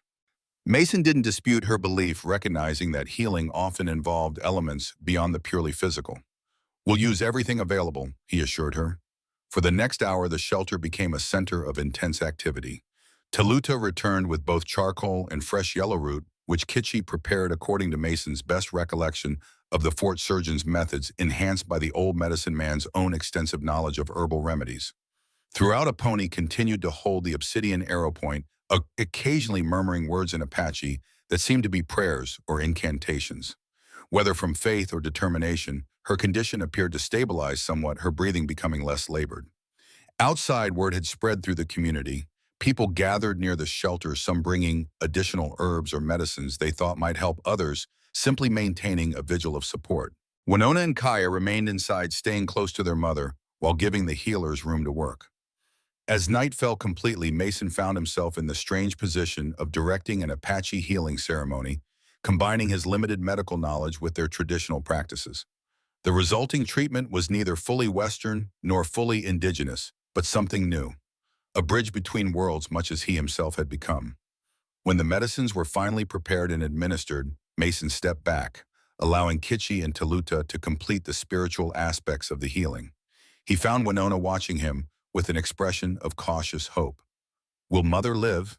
she asked directly, her young voice steady despite the fear behind the question. Mason knelt to her level, choosing honesty over false comfort. "I don't know. We've done everything possible. Now we wait and see if she's strong enough to recover." Winona nodded, accepting this answer with the same stoicism she had shown throughout their journey. "Grandfather says you have healing hands, like Mother." "I just shared what I knew," Mason demurred. "Your grandfather and Taluta did the real healing work." "No," Winona shook her head firmly. "You bring two medicines together. This what grandfather's arrow point mean. Two paths joining to make new way." From the mouth of a child, the observation carried surprising weight. Mason considered it as he watched Kitchi complete the healing ritual, the old medicine man incorporating the obsidian arrow point into his ceremonial movements. Two paths joining, a bridge between worlds. Was that what Nahimana had seen when he gave Mason the sacred artifact? Not just a keeper until it could be returned, but someone who would bring new understanding when it was most needed. The implications extended beyond this single healing, suggesting a future where Apache and white traditions might find points of connection rather than conflict. It seemed both improbable and essential, a vision as fragile as it was necessary. As the healing ceremony concluded, Aponi fell into an exhausted sleep, still clutching the arrow point. Kitchi announced that they had done all possible for now. The night would determine whether she lived or died. "You should rest too," Wakiza told Mason, noting his evident fatigue. "You have given much of your strength to this healing." Mason nodded, suddenly aware of how exhausted he truly was. The exertions of recent days, combined with his own still healing wounds, had drained him more thoroughly than he had realized. As he prepared to return to his assigned shelter, Kaya approached him, her small hand reaching for his. The child who had been silent for so long now tugged insistently, wanting him to follow her to where she had been drawing in the dirt near her mother's sleeping form. Mason knelt beside her new creation, a complex circular pattern connecting multiple figures. He recognized representations of Winona, Kaya, Aponi, Wakiza, and himself, all linked by flowing lines that formed a unified whole. "Circle," Kaya said again, her voice slightly stronger than before. "Family." The simple declaration from a child who had witnessed so much death and suffering struck Mason with unexpected force. Family. Not by blood, but by choice and circumstance, by the mysterious workings of fate that had brought him to that wolf-threatened campsite and then to this hidden canyon. "Yes," he agreed softly. "Family." As he finally left the healing lodge, guided back to his shelter by a Hotu Mason, carried that word with him like a talisman against the darkness. Family. A concept he had abandoned years ago when he joined the cavalry, believing his only brotherhood would be found among soldiers. Now, in the most unlikely of circumstances, he had found something both simpler and more profound, a connection that transcended the divisions of race and history, of soldier and Apache, of past and present. Whether Aponi lived or died, whether the council accepted him or sent him away, that connection had been forged in the crucible of shared danger and mutual aid. And Mason knew with a certainty that defied rational explanation that his journey had led him exactly where he was meant to be. The arrow had found its owner, not just Aponi, but all of them together. The circle Kaya had drawn, connecting separate lives into a unified whole. As sleep claimed him once more, Mason's last conscious thought was of that circle unbroken, complete in healing. Dawn broke over the hidden canyon with gentle persistence, golden light spilling down the eastern wall to touch the valley floor with warmth. Mason woke to the sound of activity outside his shelter, voices speaking in Apache, the movement of people going about their morning tasks, a sense of purpose and anticipation that seemed to vibrate in the air itself. His first thought was of a pony. Had she survived the night? Had their improvised treatment made any difference against the poison that ravaged her body? Before he could rise to seek answers, the shelter flap moved aside, revealing Winona. The girl's face showed signs of exhaustion, dark circles beneath her eyes suggesting a night spent without sleep, but her expression held something Mason hadn't seen before: hope. "Mother awake," she said simply. "Asking for you." Mason sat up quickly, wincing as his wounds protested the sudden movement.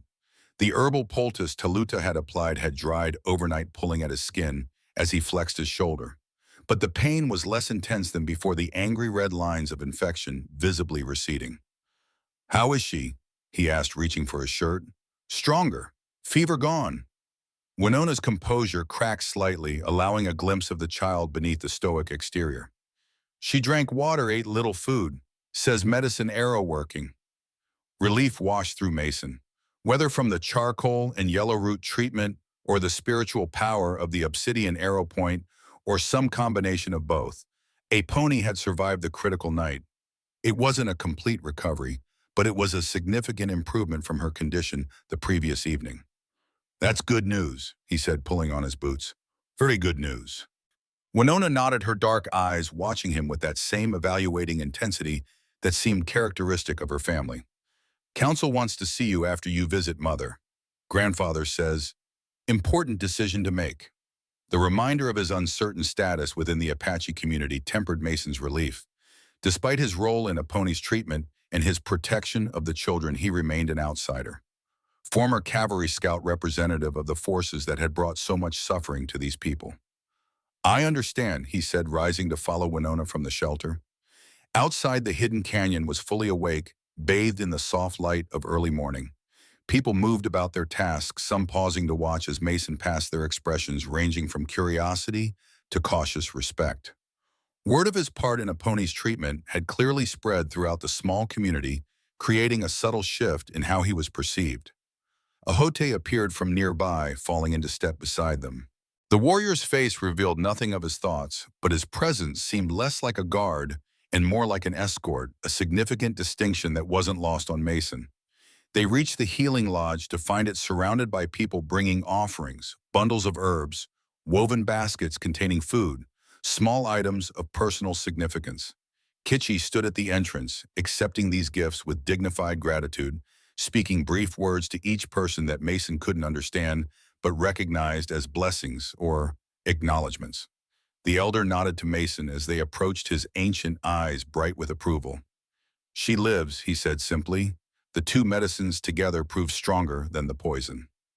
Mason accepted this assessment without comment, understanding that, in Kitchi's worldview, the combined power of Apache healing traditions and Western medical knowledge had created something new and more effective than either alone. Inside the lodge, the atmosphere had transformed from the previous night's desperate intensity to something approaching peace. The fire burned low, its smoke carrying the sweet scent of cedar and sage. Taluta moved quietly about, organizing healing supplies and tending to the small comforts that made the difference between mere survival and actual recovery. A pony lay on her sleeping platform, propped up slightly with folded blankets. Though still pale and clearly weakened, the sickly yellow tinge had faded from her skin, and her eyes, so like her daughter's, were clear and alert. The obsidian arrow point rested on a small woven mat beside her, its polished surface catching and reflecting the firelight. Kaya sat close to her mother, holding her hand with the fierce, protective instinct of a child who had nearly lost too much. When she saw Mason enter, her face brightened with recognition, and she tugged at a pony's hand, directing her attention to the newcomer. "Mason Carter," a pony said, her voice stronger than the previous night, but still bearing the rasp of recent illness. "My daughter's protector, my father's chosen one." Mason moved closer, kneeling beside the sleeping platform at a respectful distance. "I'm glad to see you improving," he said simply. Apone studied him with penetrating intensity, as if reading something written in the lines of his face. "The poison nearly won," she said after a moment. "But you brought knowledge my people did not have, just as my father foresaw." "It was a combination of both traditions," Mason corrected gently. "Kichi and Taluta provided the healing plants and spiritual guidance. I only contributed a small piece of information. A piece that made the difference between life and death." Apone's gaze didn't waver.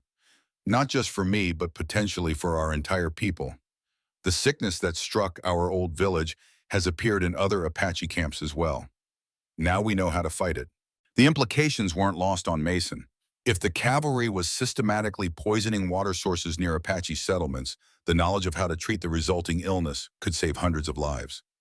"You should rest," he said, uncomfortable with the gratitude in her eyes. "Regain your strength." Apone smiled faintly. Always the practical soldier. She glanced at the obsidian arrow point beside her. "Do you understand now why my father gave you this? Why he saw you as a bridge between worlds?" Mason hesitated the question, touching on matters beyond his usual considerations. "I'm beginning to," he admitted, "though I'm not sure I'm worthy of the role he envisioned." Worthiness is determined by actions, not by belief in oneself. Apone's words carried the weight of generations of wisdom. "You acted to save my children when they were strangers to you. You risked your life to protect our hidden home. You shared knowledge that saved lives, asking nothing in return." She reached for the arrow point, lifting it with newfound strength. "These are the actions of one worthy to carry this medicine." Before Mason could respond, Winona spoke from where she stood near the entrance. "Mother Council waiting.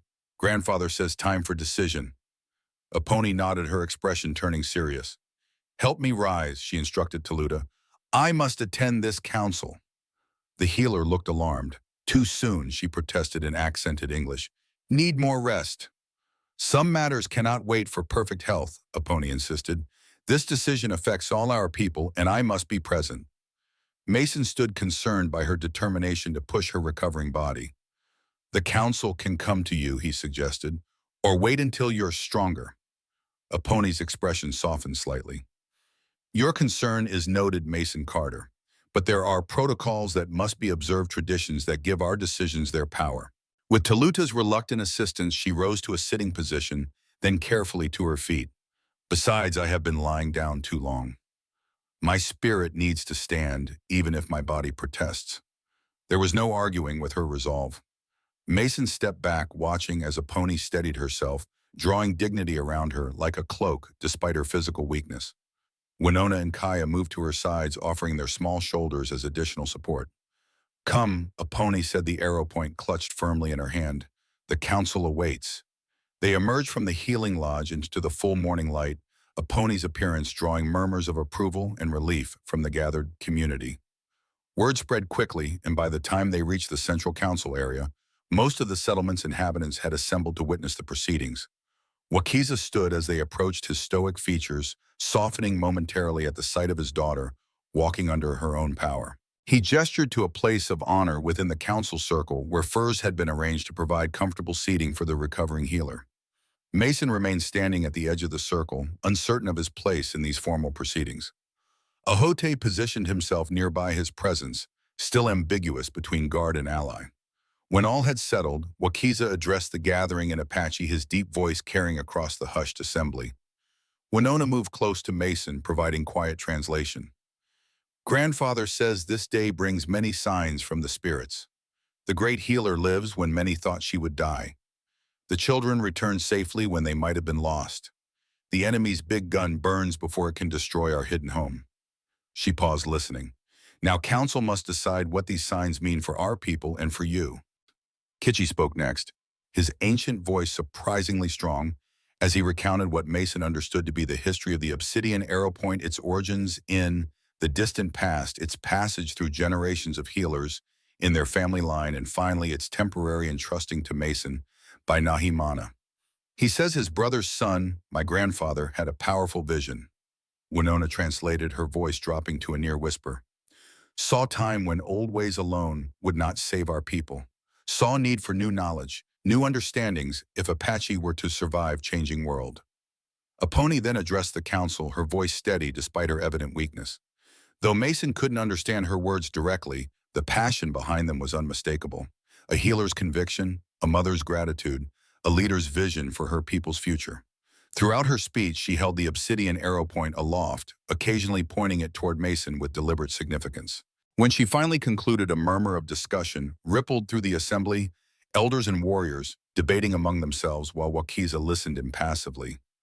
"What's happening?" Mason asked Winona quietly. "What are they discussing?" The girl's expression was solemn. "Whether to accept you into tribe, make you family in truth, not just words." She glanced up at him, a hint of anxiety in her eyes. Very serious decision, not done lightly.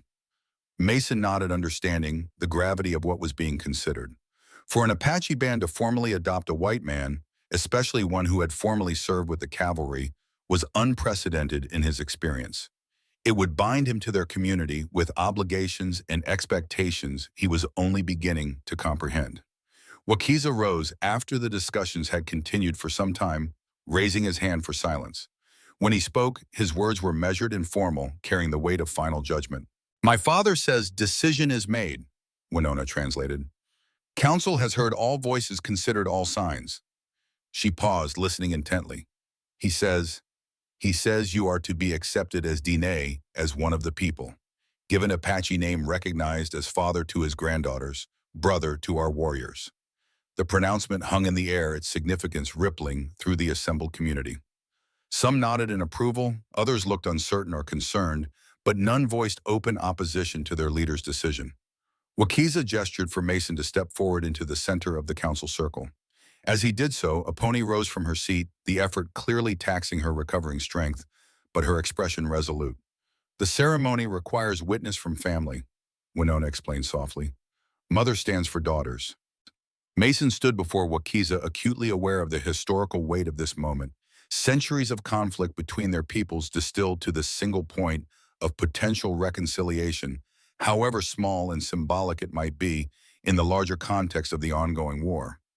Wakiza spoke directly to him now in English, out of respect for the solemnity of the occasion. "Mason Carter, you have walked a path few white men would choose.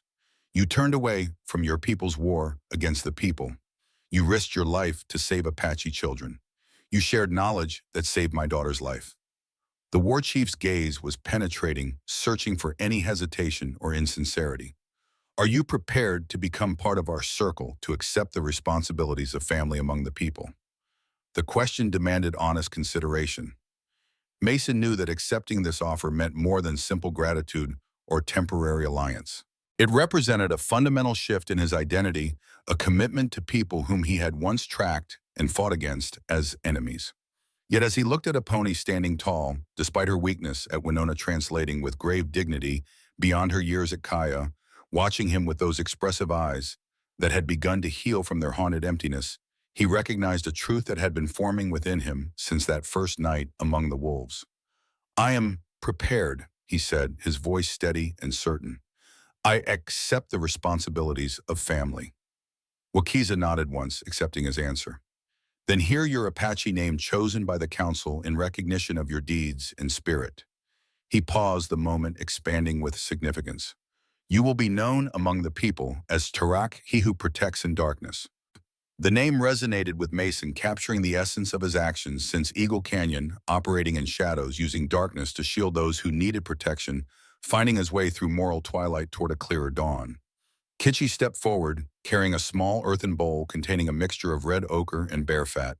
With his gnarled finger, he traced symbols on Mason's forehead and cheeks, marking them that Winona later explained signified protection, healing, and belonging. Aponi approached next, the obsidian arrow point still clutched in her hand. "This belongs with you now," she said, pressing it into his palm. "Not as temporary keeper, but as rightful guardian. The bridge between worlds my father foresaw." Mason started to protest, but she closed his fingers around the artifact with surprising strength. "A healer recognizes when medicine has found its proper home," she said with quiet finality. "This is yours now to use in service to both your peoples." The ceremony concluded with Wakiza placing around Mason's neck a necklace of silver and turquoise, a symbol of his new status within the tribe, and a marker that would identify him to other Apache bands as a friend rather than enemy. As the formal proceedings ended, the community began to disperse, many approaching to touch Mason briefly on the arm or shoulder, simple gestures of acceptance that required no translation. Children who had previously watched him with wary suspicion now darted close, curious about this strange addition to their community. Winona and Kaya remained close, their expressions a mixture of solemnity and barely suppressed excitement. "Now you really are family," Winona said, a rare smile brightening her young face. Kaya, still sparing with her newly recovered voice, simply took his hand and squeezed it, her dark eyes conveying what words could not, a child's uncomplicated joy at having found security in a world that had taken too much from her too quickly. The moment of celebration was interrupted by a commotion at the edge of the gathering. A young Apache scout burst into the council area, breathing hard from what had clearly been a long, fast run. He spoke rapidly to Wakiza, his words urgent and alarming, based on the war chief's immediate reaction. "What's happening?" Mason asked Winona. The girl's expression had turned grave again. "Scout says soldiers coming, not same ones you delayed, different soldiers from West Side, many of them with Apache scouts leading them." Her voice dropped. "He says they very close to hidden entrance." Mason immediately grasped the implications. The cavalry detachment he had delayed was only one prong of a larger operation. While he had been focused on Hargrove's unit approaching from the east, another force had been circling from the west, guided by Apache scouts, who had either been captured or turned traitor. Wakiza was already issuing rapid orders, warriors rushing to gather weapons, women organizing the evacuation of children and elders to predetermined refuge points deeper in the canyon system. The peaceful morning had transformed in moments to urgent preparation for battle or flight. A pony swayed slightly, the excitement and exertion of the ceremony having taxed her recovering strength. Taluta moved to support her, but a pony's gaze remained fixed on Mason. "My daughters," she said, her voice tight with controlled fear. "They must be taken to the inner sanctuary. If soldiers breach our defenses..." Mason understood immediately. If the cavalry broke through, captured children, especially the granddaughters of Wakiza himself, would become valuable hostages, or worse. "I'll protect them," he promised. "Get them to safety." A pony nodded, relief visible beneath her concern. "Winona knows the way to the hidden caves. Go now while there is still time." Mason turned to the girls. "Gather only what you need, quickly." Winona was already moving, pulling Kaya with her toward their family shelter. Mason followed, his mind racing through the tactical situation. If cavalry had discovered the hidden entrance, they would have to move fast to evacuate the most vulnerable members of the community before the soldiers breached the canyon's defenses. Inside the shelter, Winona efficiently collected a few essential items: a water skin, a small bag of dried food, an extra blanket for each of them. Kaya clutched a tiny woven doll to her chest, her eyes wide with the return of fear, but no longer empty with shock as they had been after the wolf attack. "Ready?" Winona announced, shouldering the small pack.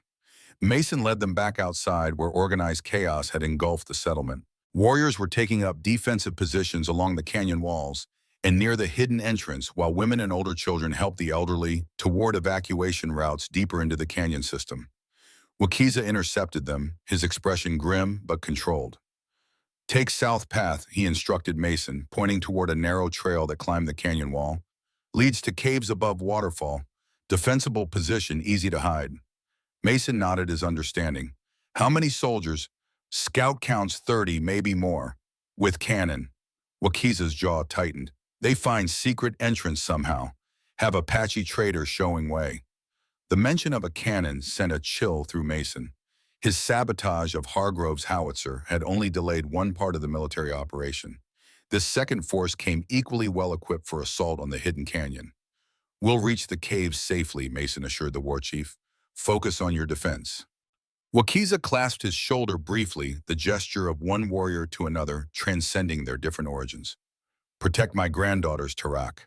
They are future of our people." "With my life," Mason promised. With a final nod, Wakiza strode away, calling warriors to his side as he organized the canyon's defense. Mason turned to the girls, keeping his voice calm despite the urgency of their situation. "Stay close to me.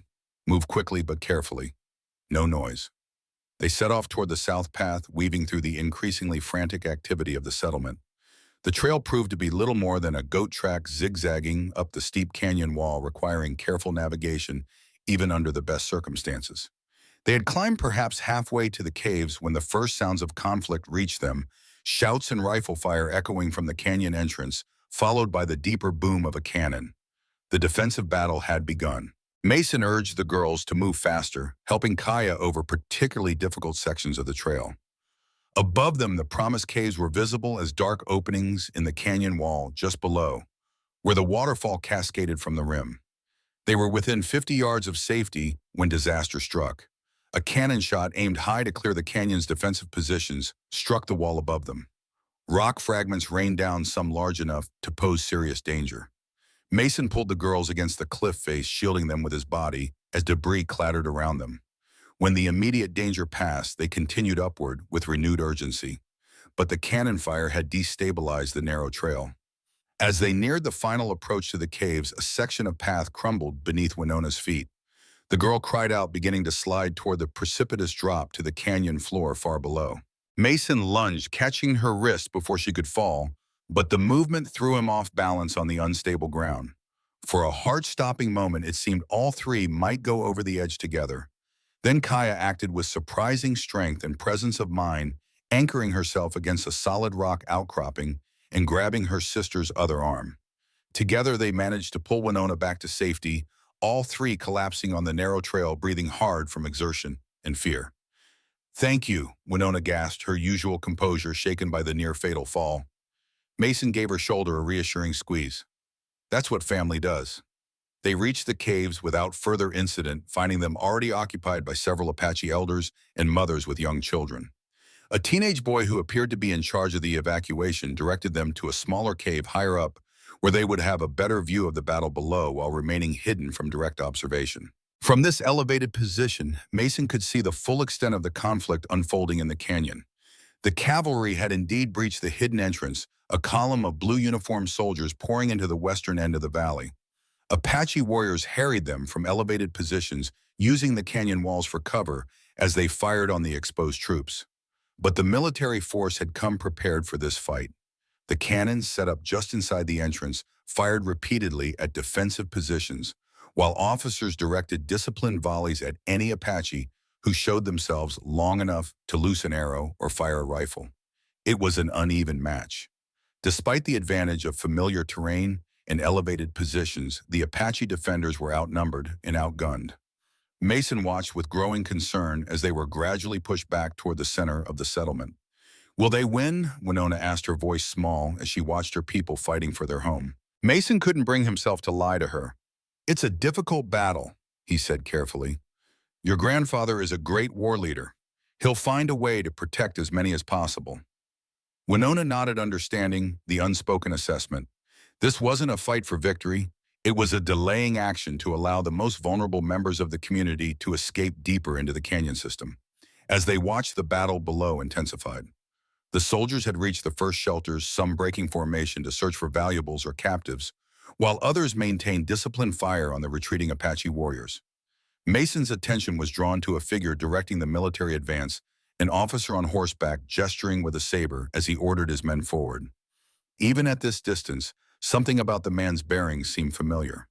When the officer turned his mount to face directly toward their position, Mason felt a shock of recognition. Major Reynolds Hargrove, superior officer and the commander of Fort Buchanan, the man who had authorized the Eagle Canyon massacre and who had subsequently ordered Mason's capture or killing. The major's presence explained much about the coordinated nature of the attack. Two columns converging from different directions detailed intelligence about the hidden canyon's location and defenses. This wasn't a routine patrol or punitive expedition. It was a carefully planned operation aimed at destroying Wakiza's stronghold once and for all. "They're driving your people toward the eastern end of the canyon." Mason observed military training, allowing him to read the battlefield tactics, trying to trap them between the two forces. "Other soldiers?" Winona asked, understanding immediately. "The ones you delay." "Yes, they're counting on that second unit to block the eastern escape routes." Mason allowed himself a grim smile. "But they don't know those soldiers won't arrive in time, thanks to our night's work." This tactical error might provide the only advantage Wakiza needed to save the majority of his people.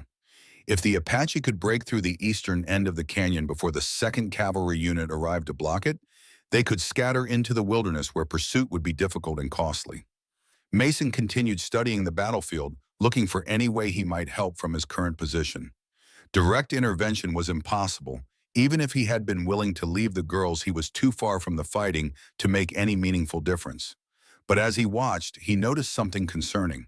Major Reynolds had dispatched a small detachment of soldiers toward the southern wall of the canyon, the very section where the evacuation caves were located. Whether acting on intelligence about the refuges or simply securing the perimeter, they were heading directly toward the hidden paths that had led to Mason and the girls. "We need to move," he told Winona urgently. "Soldiers coming this way. Is there another path from these caves away deeper into the mountains?" Winona nodded, her expression tightening with renewed fear. "Yes, through back of Big Cave, leads to high places, then down to forest beyond canyon." "Good. Gather your things. Tell the others quietly, no panic, but they need to move now." While Winona spread the warning among the other refugees, Mason took stock of their resources. Between his own weapons and those carried by a couple of elderly men among the evacuees, they had 3 rifles and limited ammunition. Not enough for a prolonged defense, but perhaps sufficient to delay pursuit while the most vulnerable escaped. They began moving people toward the rear of the main cave where a narrow passage led deeper into the mountain. The elderly went first, helped by older children, followed by mothers with infants. Mason organized the few capable fighters into a rear guard, positioning them where they could cover the approach trail if the soldiers discovered their location. Winona and Kaya helped coordinate the evacuation, their natural authority, as Wakiza's granddaughters, ensuring cooperation, even from adults many times their age. Mason watched with pride as they guided frightened children with calm reassurance, their own fear contained beneath a veneer of confident purpose.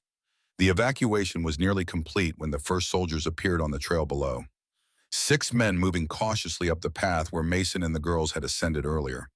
Their progress was slow due to the difficult terrain, but they were methodically checking each potential hiding place as they climbed. "They'll reach us in minutes," Mason told the small group of fighters that remained. "We need to slow them down, give the others time to reach safety." An elderly Apache man nodded grimly, checking his ancient but well-maintained rifle. "We hold them," he agreed in halting English. "You take children, follow others." Mason hesitated, torn between his promise to protect the girls and his instinct to stand with these brave few against superior numbers. Before he could decide, Winona appeared at his side, her expression resolute. "We almost ready," she reported. "Everyone moving through passage except us." Mason nodded. "Good. You and Kaya need to go now, catch up with the others. I'll stay with the rear guard, make sure the soldiers don't follow too quickly." Winona's eyes widened with alarm. "No, you promised, Mother. Said you protect us." "I am protecting you," Mason insisted gently, "by making sure these soldiers don't reach the passage." The girl's expression hardened with familiar stubbornness. "We stay together. Family stays together." Before Mason could argue further, a shot rang out from below, one of the soldiers firing at a movement he had spotted near the cave entrance. The bullet ricocheted off the rock face, sending stone chips flying. "No more time," the elderly Apache warrior said, raising his rifle. "Go now, we delay them." Mason made his decision. "Come," he told Winona urgently. "We need to catch up with the others." They retreated deeper into the cave as the first exchange of gunfire erupted behind them. Kaya waited just inside the narrow passage that led to safety, her small face tight with fear, but her eyes clear and focused. The passage proved to be long and winding, requiring them to proceed single file through sections so tight that Mason had to turn sideways to pass. Behind them, the sounds of battle grew muffled, then faded entirely as the tortuous path carried them deeper into the mountain's heart.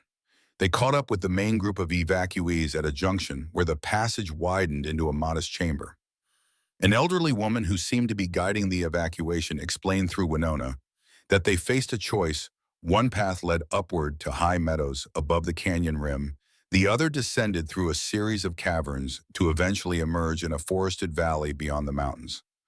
"Most going down path," Winona translated. "Safer for old ones and small children, but slower and soldiers might guess where it comes out." Mason considered the tactical situation.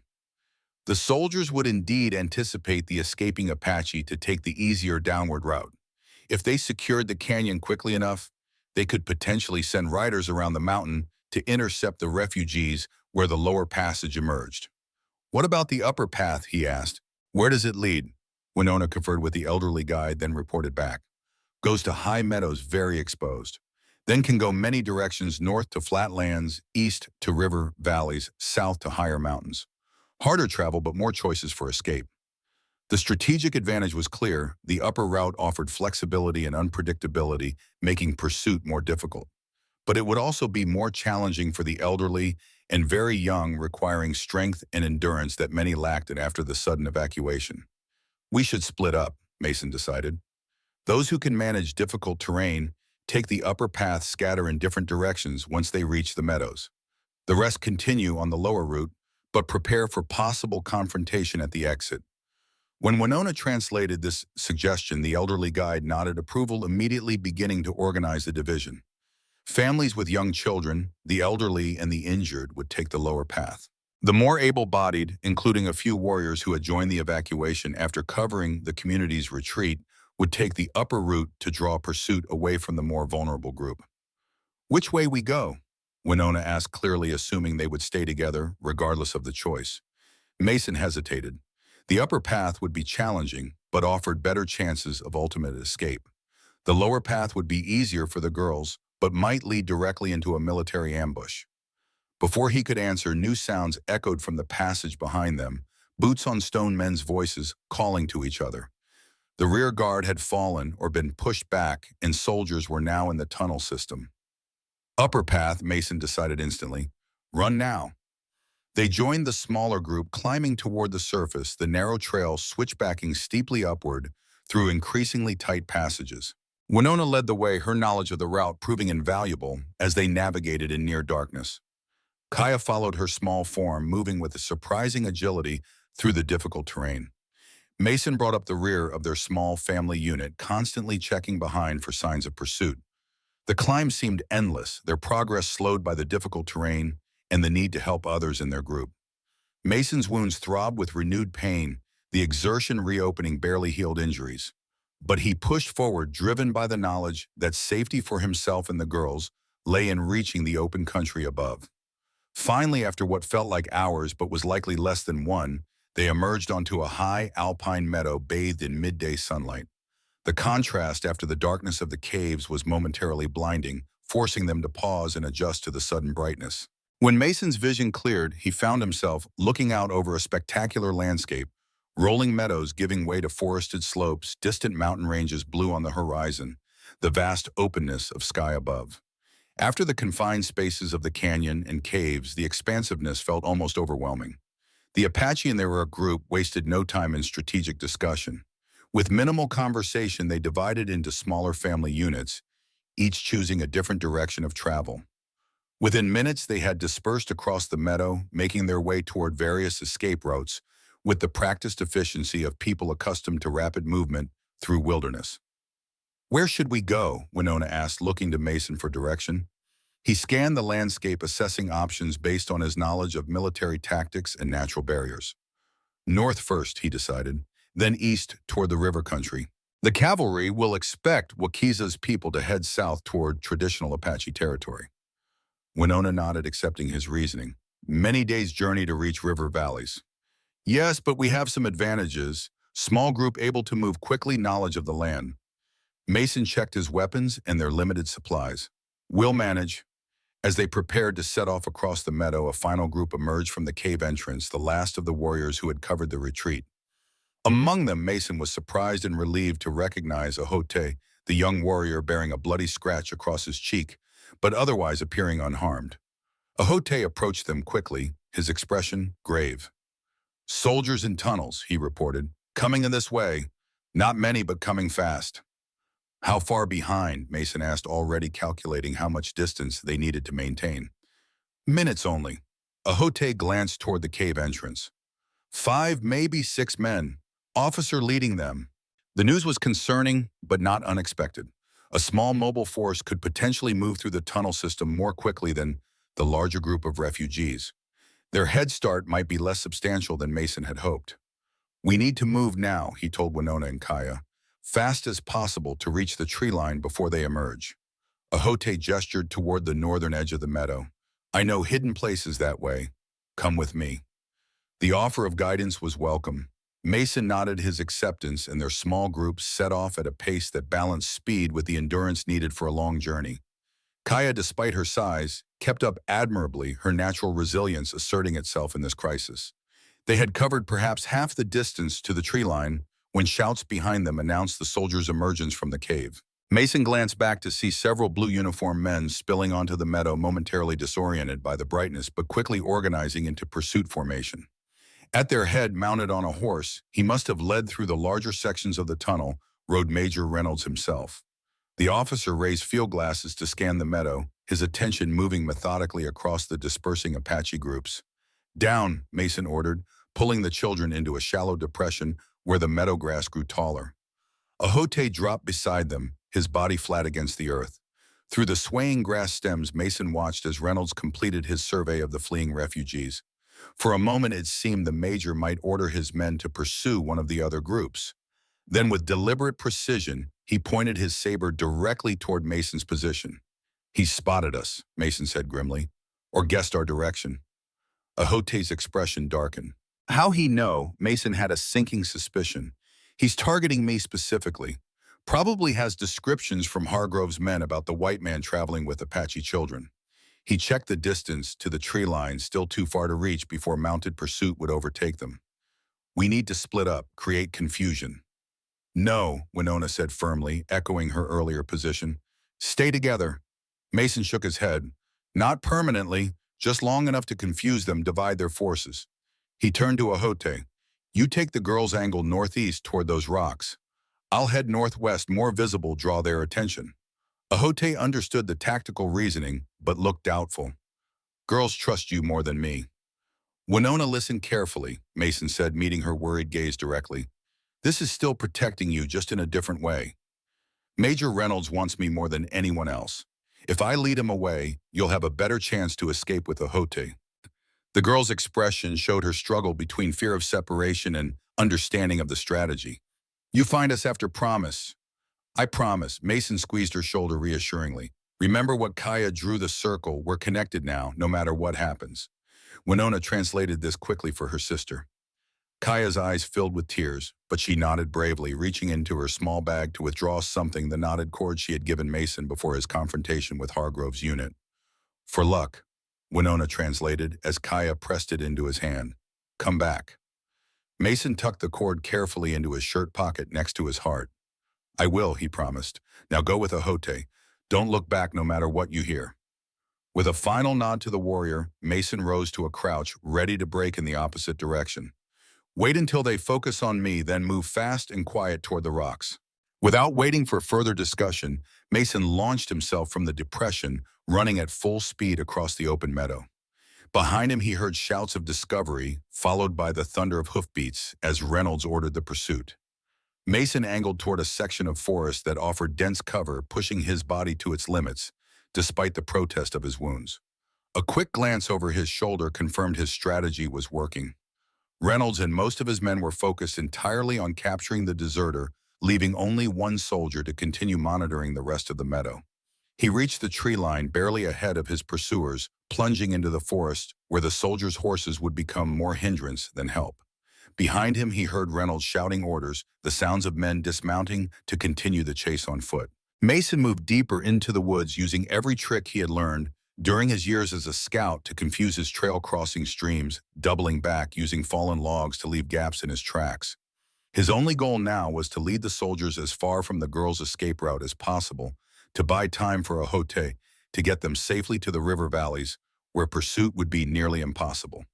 The chase continued through the afternoon, Mason staying just far enough ahead to remain free while close enough to ensure the soldiers didn't abandon the pursuit in favor of easier targets.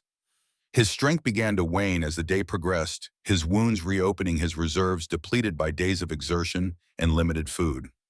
As dusk approached, he found himself in increasingly difficult terrain, a rocky slope leading toward a series of cliffs that promised both danger and potential sanctuary. If he could reach the higher ground before full darkness, he might find a defensible position to rest and reassess his situation. The sound of a rifle shot cracked through the forest, the bullet splintering bark from a tree inches from his head. Mason ducked instinctively, rolling behind a boulder for cover. More shots followed, suggesting the soldiers had split into a skirmish line to sweep the area. Mason checked his weapons, 2 rounds left in his rifle, 4 in Hargrove's revolver. Not enough for a prolonged engagement, but perhaps sufficient to hold them off until darkness provided better cover for escape. He waited, controlling his breathing, listening for movement that would betray his pursuers' positions. The forest had gone quiet, birds and small animals silenced by the gunfire and human intrusion. Then a voice called out, confident, authoritative, chillingly familiar. "Carter, I know you're within earshot. This pointless chase ends now." Major Reynolds, the officer who had authorized the Eagle Canyon massacre, who had ordered Mason's death when he refused to participate, who now led the assault on Wakiza's hidden sanctuary. Mason remained silent, calculating distances and angles for potential escape routes. "You've led us on quite a pursuit," Reynolds continued. "Impressive, especially for a wounded man. But it's over. My men have you surrounded, and darkness won't save you in terrain you don't know." Still, Mason held his position and his silence. Reynolds was attempting to flush him out through intimidation, a standard tactic, but one that only worked if the target lost composure. "Perhaps you are wondering about your little Apache companions." The major's voice took on a crueler edge. "Don't waste your concern. The girl and her sister will be well treated as befits the granddaughters of Wakiza, excellent hostages to ensure their grandfather's future cooperation." The implication sent a chill through Mason. Had Reynolds captured Winona and Kaya despite his diversion? Or was this merely a psychological ploy to provoke a reaction? "I'm offering you a choice, Carter," Reynolds continued after a pause. "Surrender now, face court-martial as regulations require, and I'll personally ensure the children remain unharmed. Continue this futile resistance, and I make no such guarantees." Mason weighed his limited options. If Reynolds was bluffing about capturing the girl's surrender, would accomplish nothing except his own execution. If the major spoke truth, the calculus became more complicated, his life against their safety. The obsidian arrow point pressed against his side where it rested in its pouch, a physical reminder of his newly forged connections and responsibilities. "Family stays together," Winona had insisted. The circle Kaya had drawn, connecting them all regardless of distance or circumstance. Making his decision, Mason raised his voice to carry through the forest. "Prove you have them. Let me hear their voices." A pause followed, then Reynolds called back, "A reasonable request. Unfortunately, they're not with my immediate party. They're being escorted back to the canyon as we speak. But I give you my word as an officer that they were captured attempting to reach the northern rocks." The response confirmed Mason's suspicion. Reynolds was bluffing, using the children as leverage he didn't possess. A Hote would have been too skilled to allow easy capture, and the major's description of their direction was vague enough to apply to several groups that had fled the meadow. "Your word means nothing," Mason responded, shifting position slightly as he spoke to prevent the voice from revealing his exact location. "I was at Eagle Canyon. I saw what an officer's word is worth when dealing with Apache." Reynolds' tone hardened. "Eagle Canyon was a military necessity. The Apache delegation was using peace talks as cover to scout our defenses. Hargrove acted on my direct authorization." "They were unarmed," Mason countered, continuing to move between cover positions. "They came in good faith." "There is no good faith with savages." Reynolds snapped, his composure cracking slightly. "Something you seem to have forgotten, Scout Carter. Your sympathy for the enemy constitutes treason against your country and your race." Mason had reached the edge of a small clearing, beyond which the ground rose sharply toward the cliffs he had been aiming for. Crossing that open space would make him vulnerable, but remaining in his current position would only delay the inevitable as the soldiers tightened their search perimeter. "Last chance, Carter," Reynolds called, his voice closer now. "Surrender honorably or die a traitor's death." Instead of responding, Mason took a deep breath and sprinted across the clearing. Rifle fire erupted behind him, bullets kicking up dirt at his heels.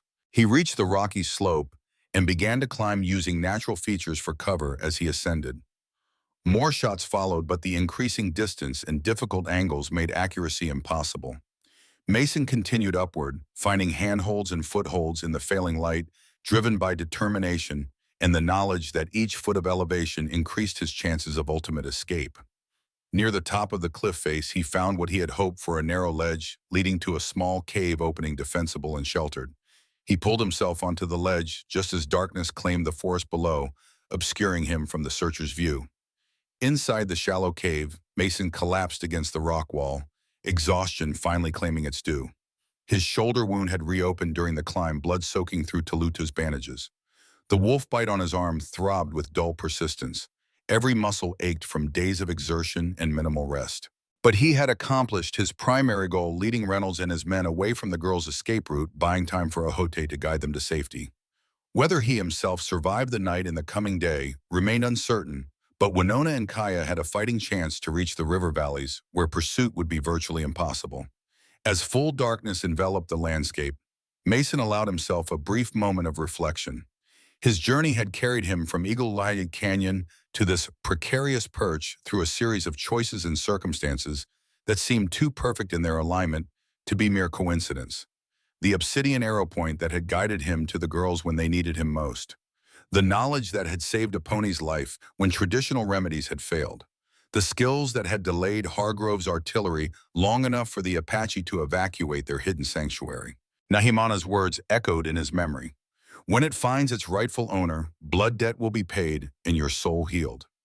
The old medicine man's prophecy seemed to be fulfilling itself in ways Mason couldn't have imagined when he pulled a drowning elder from a flash flood 5 years earlier. Not through any single dramatic act of redemption, but through a series of choices to stand between innocence and harm, to use his knowledge in service of healing rather than destruction, to embrace connection rather than division. From the cave entrance, Mason could see stars beginning to emerge in the night sky, the same stars he had shown Kaya during their journey, the same patterns that had guided human movements since time immemorial. Somewhere beneath those stars, Winona and Kaya were moving steadily eastward, carrying with them the hope and future of their people. And carrying a piece of him as well, the part that had found redemption in their trust, healing in their acceptance, family in their circle of connection. Mason touched the knotted cord in his pocket, drawing strength from the simple gift. He would rest tonight, tend his wounds as best he could, and with dawn would begin his own journey eastward. Not running from his past anymore, but moving toward a future that held both purpose and belonging. The arrow had found its owner.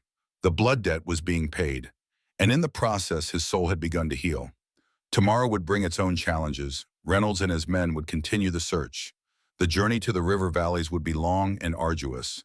The future of Wakiza's people remained uncertain in a changing world, increasingly hostile to their way of life. But tonight, in this moment of hard-earned peace, Mason Carter, Tarek he, who protects in darkness, allowed himself to believe in the circle Kaya had drawn.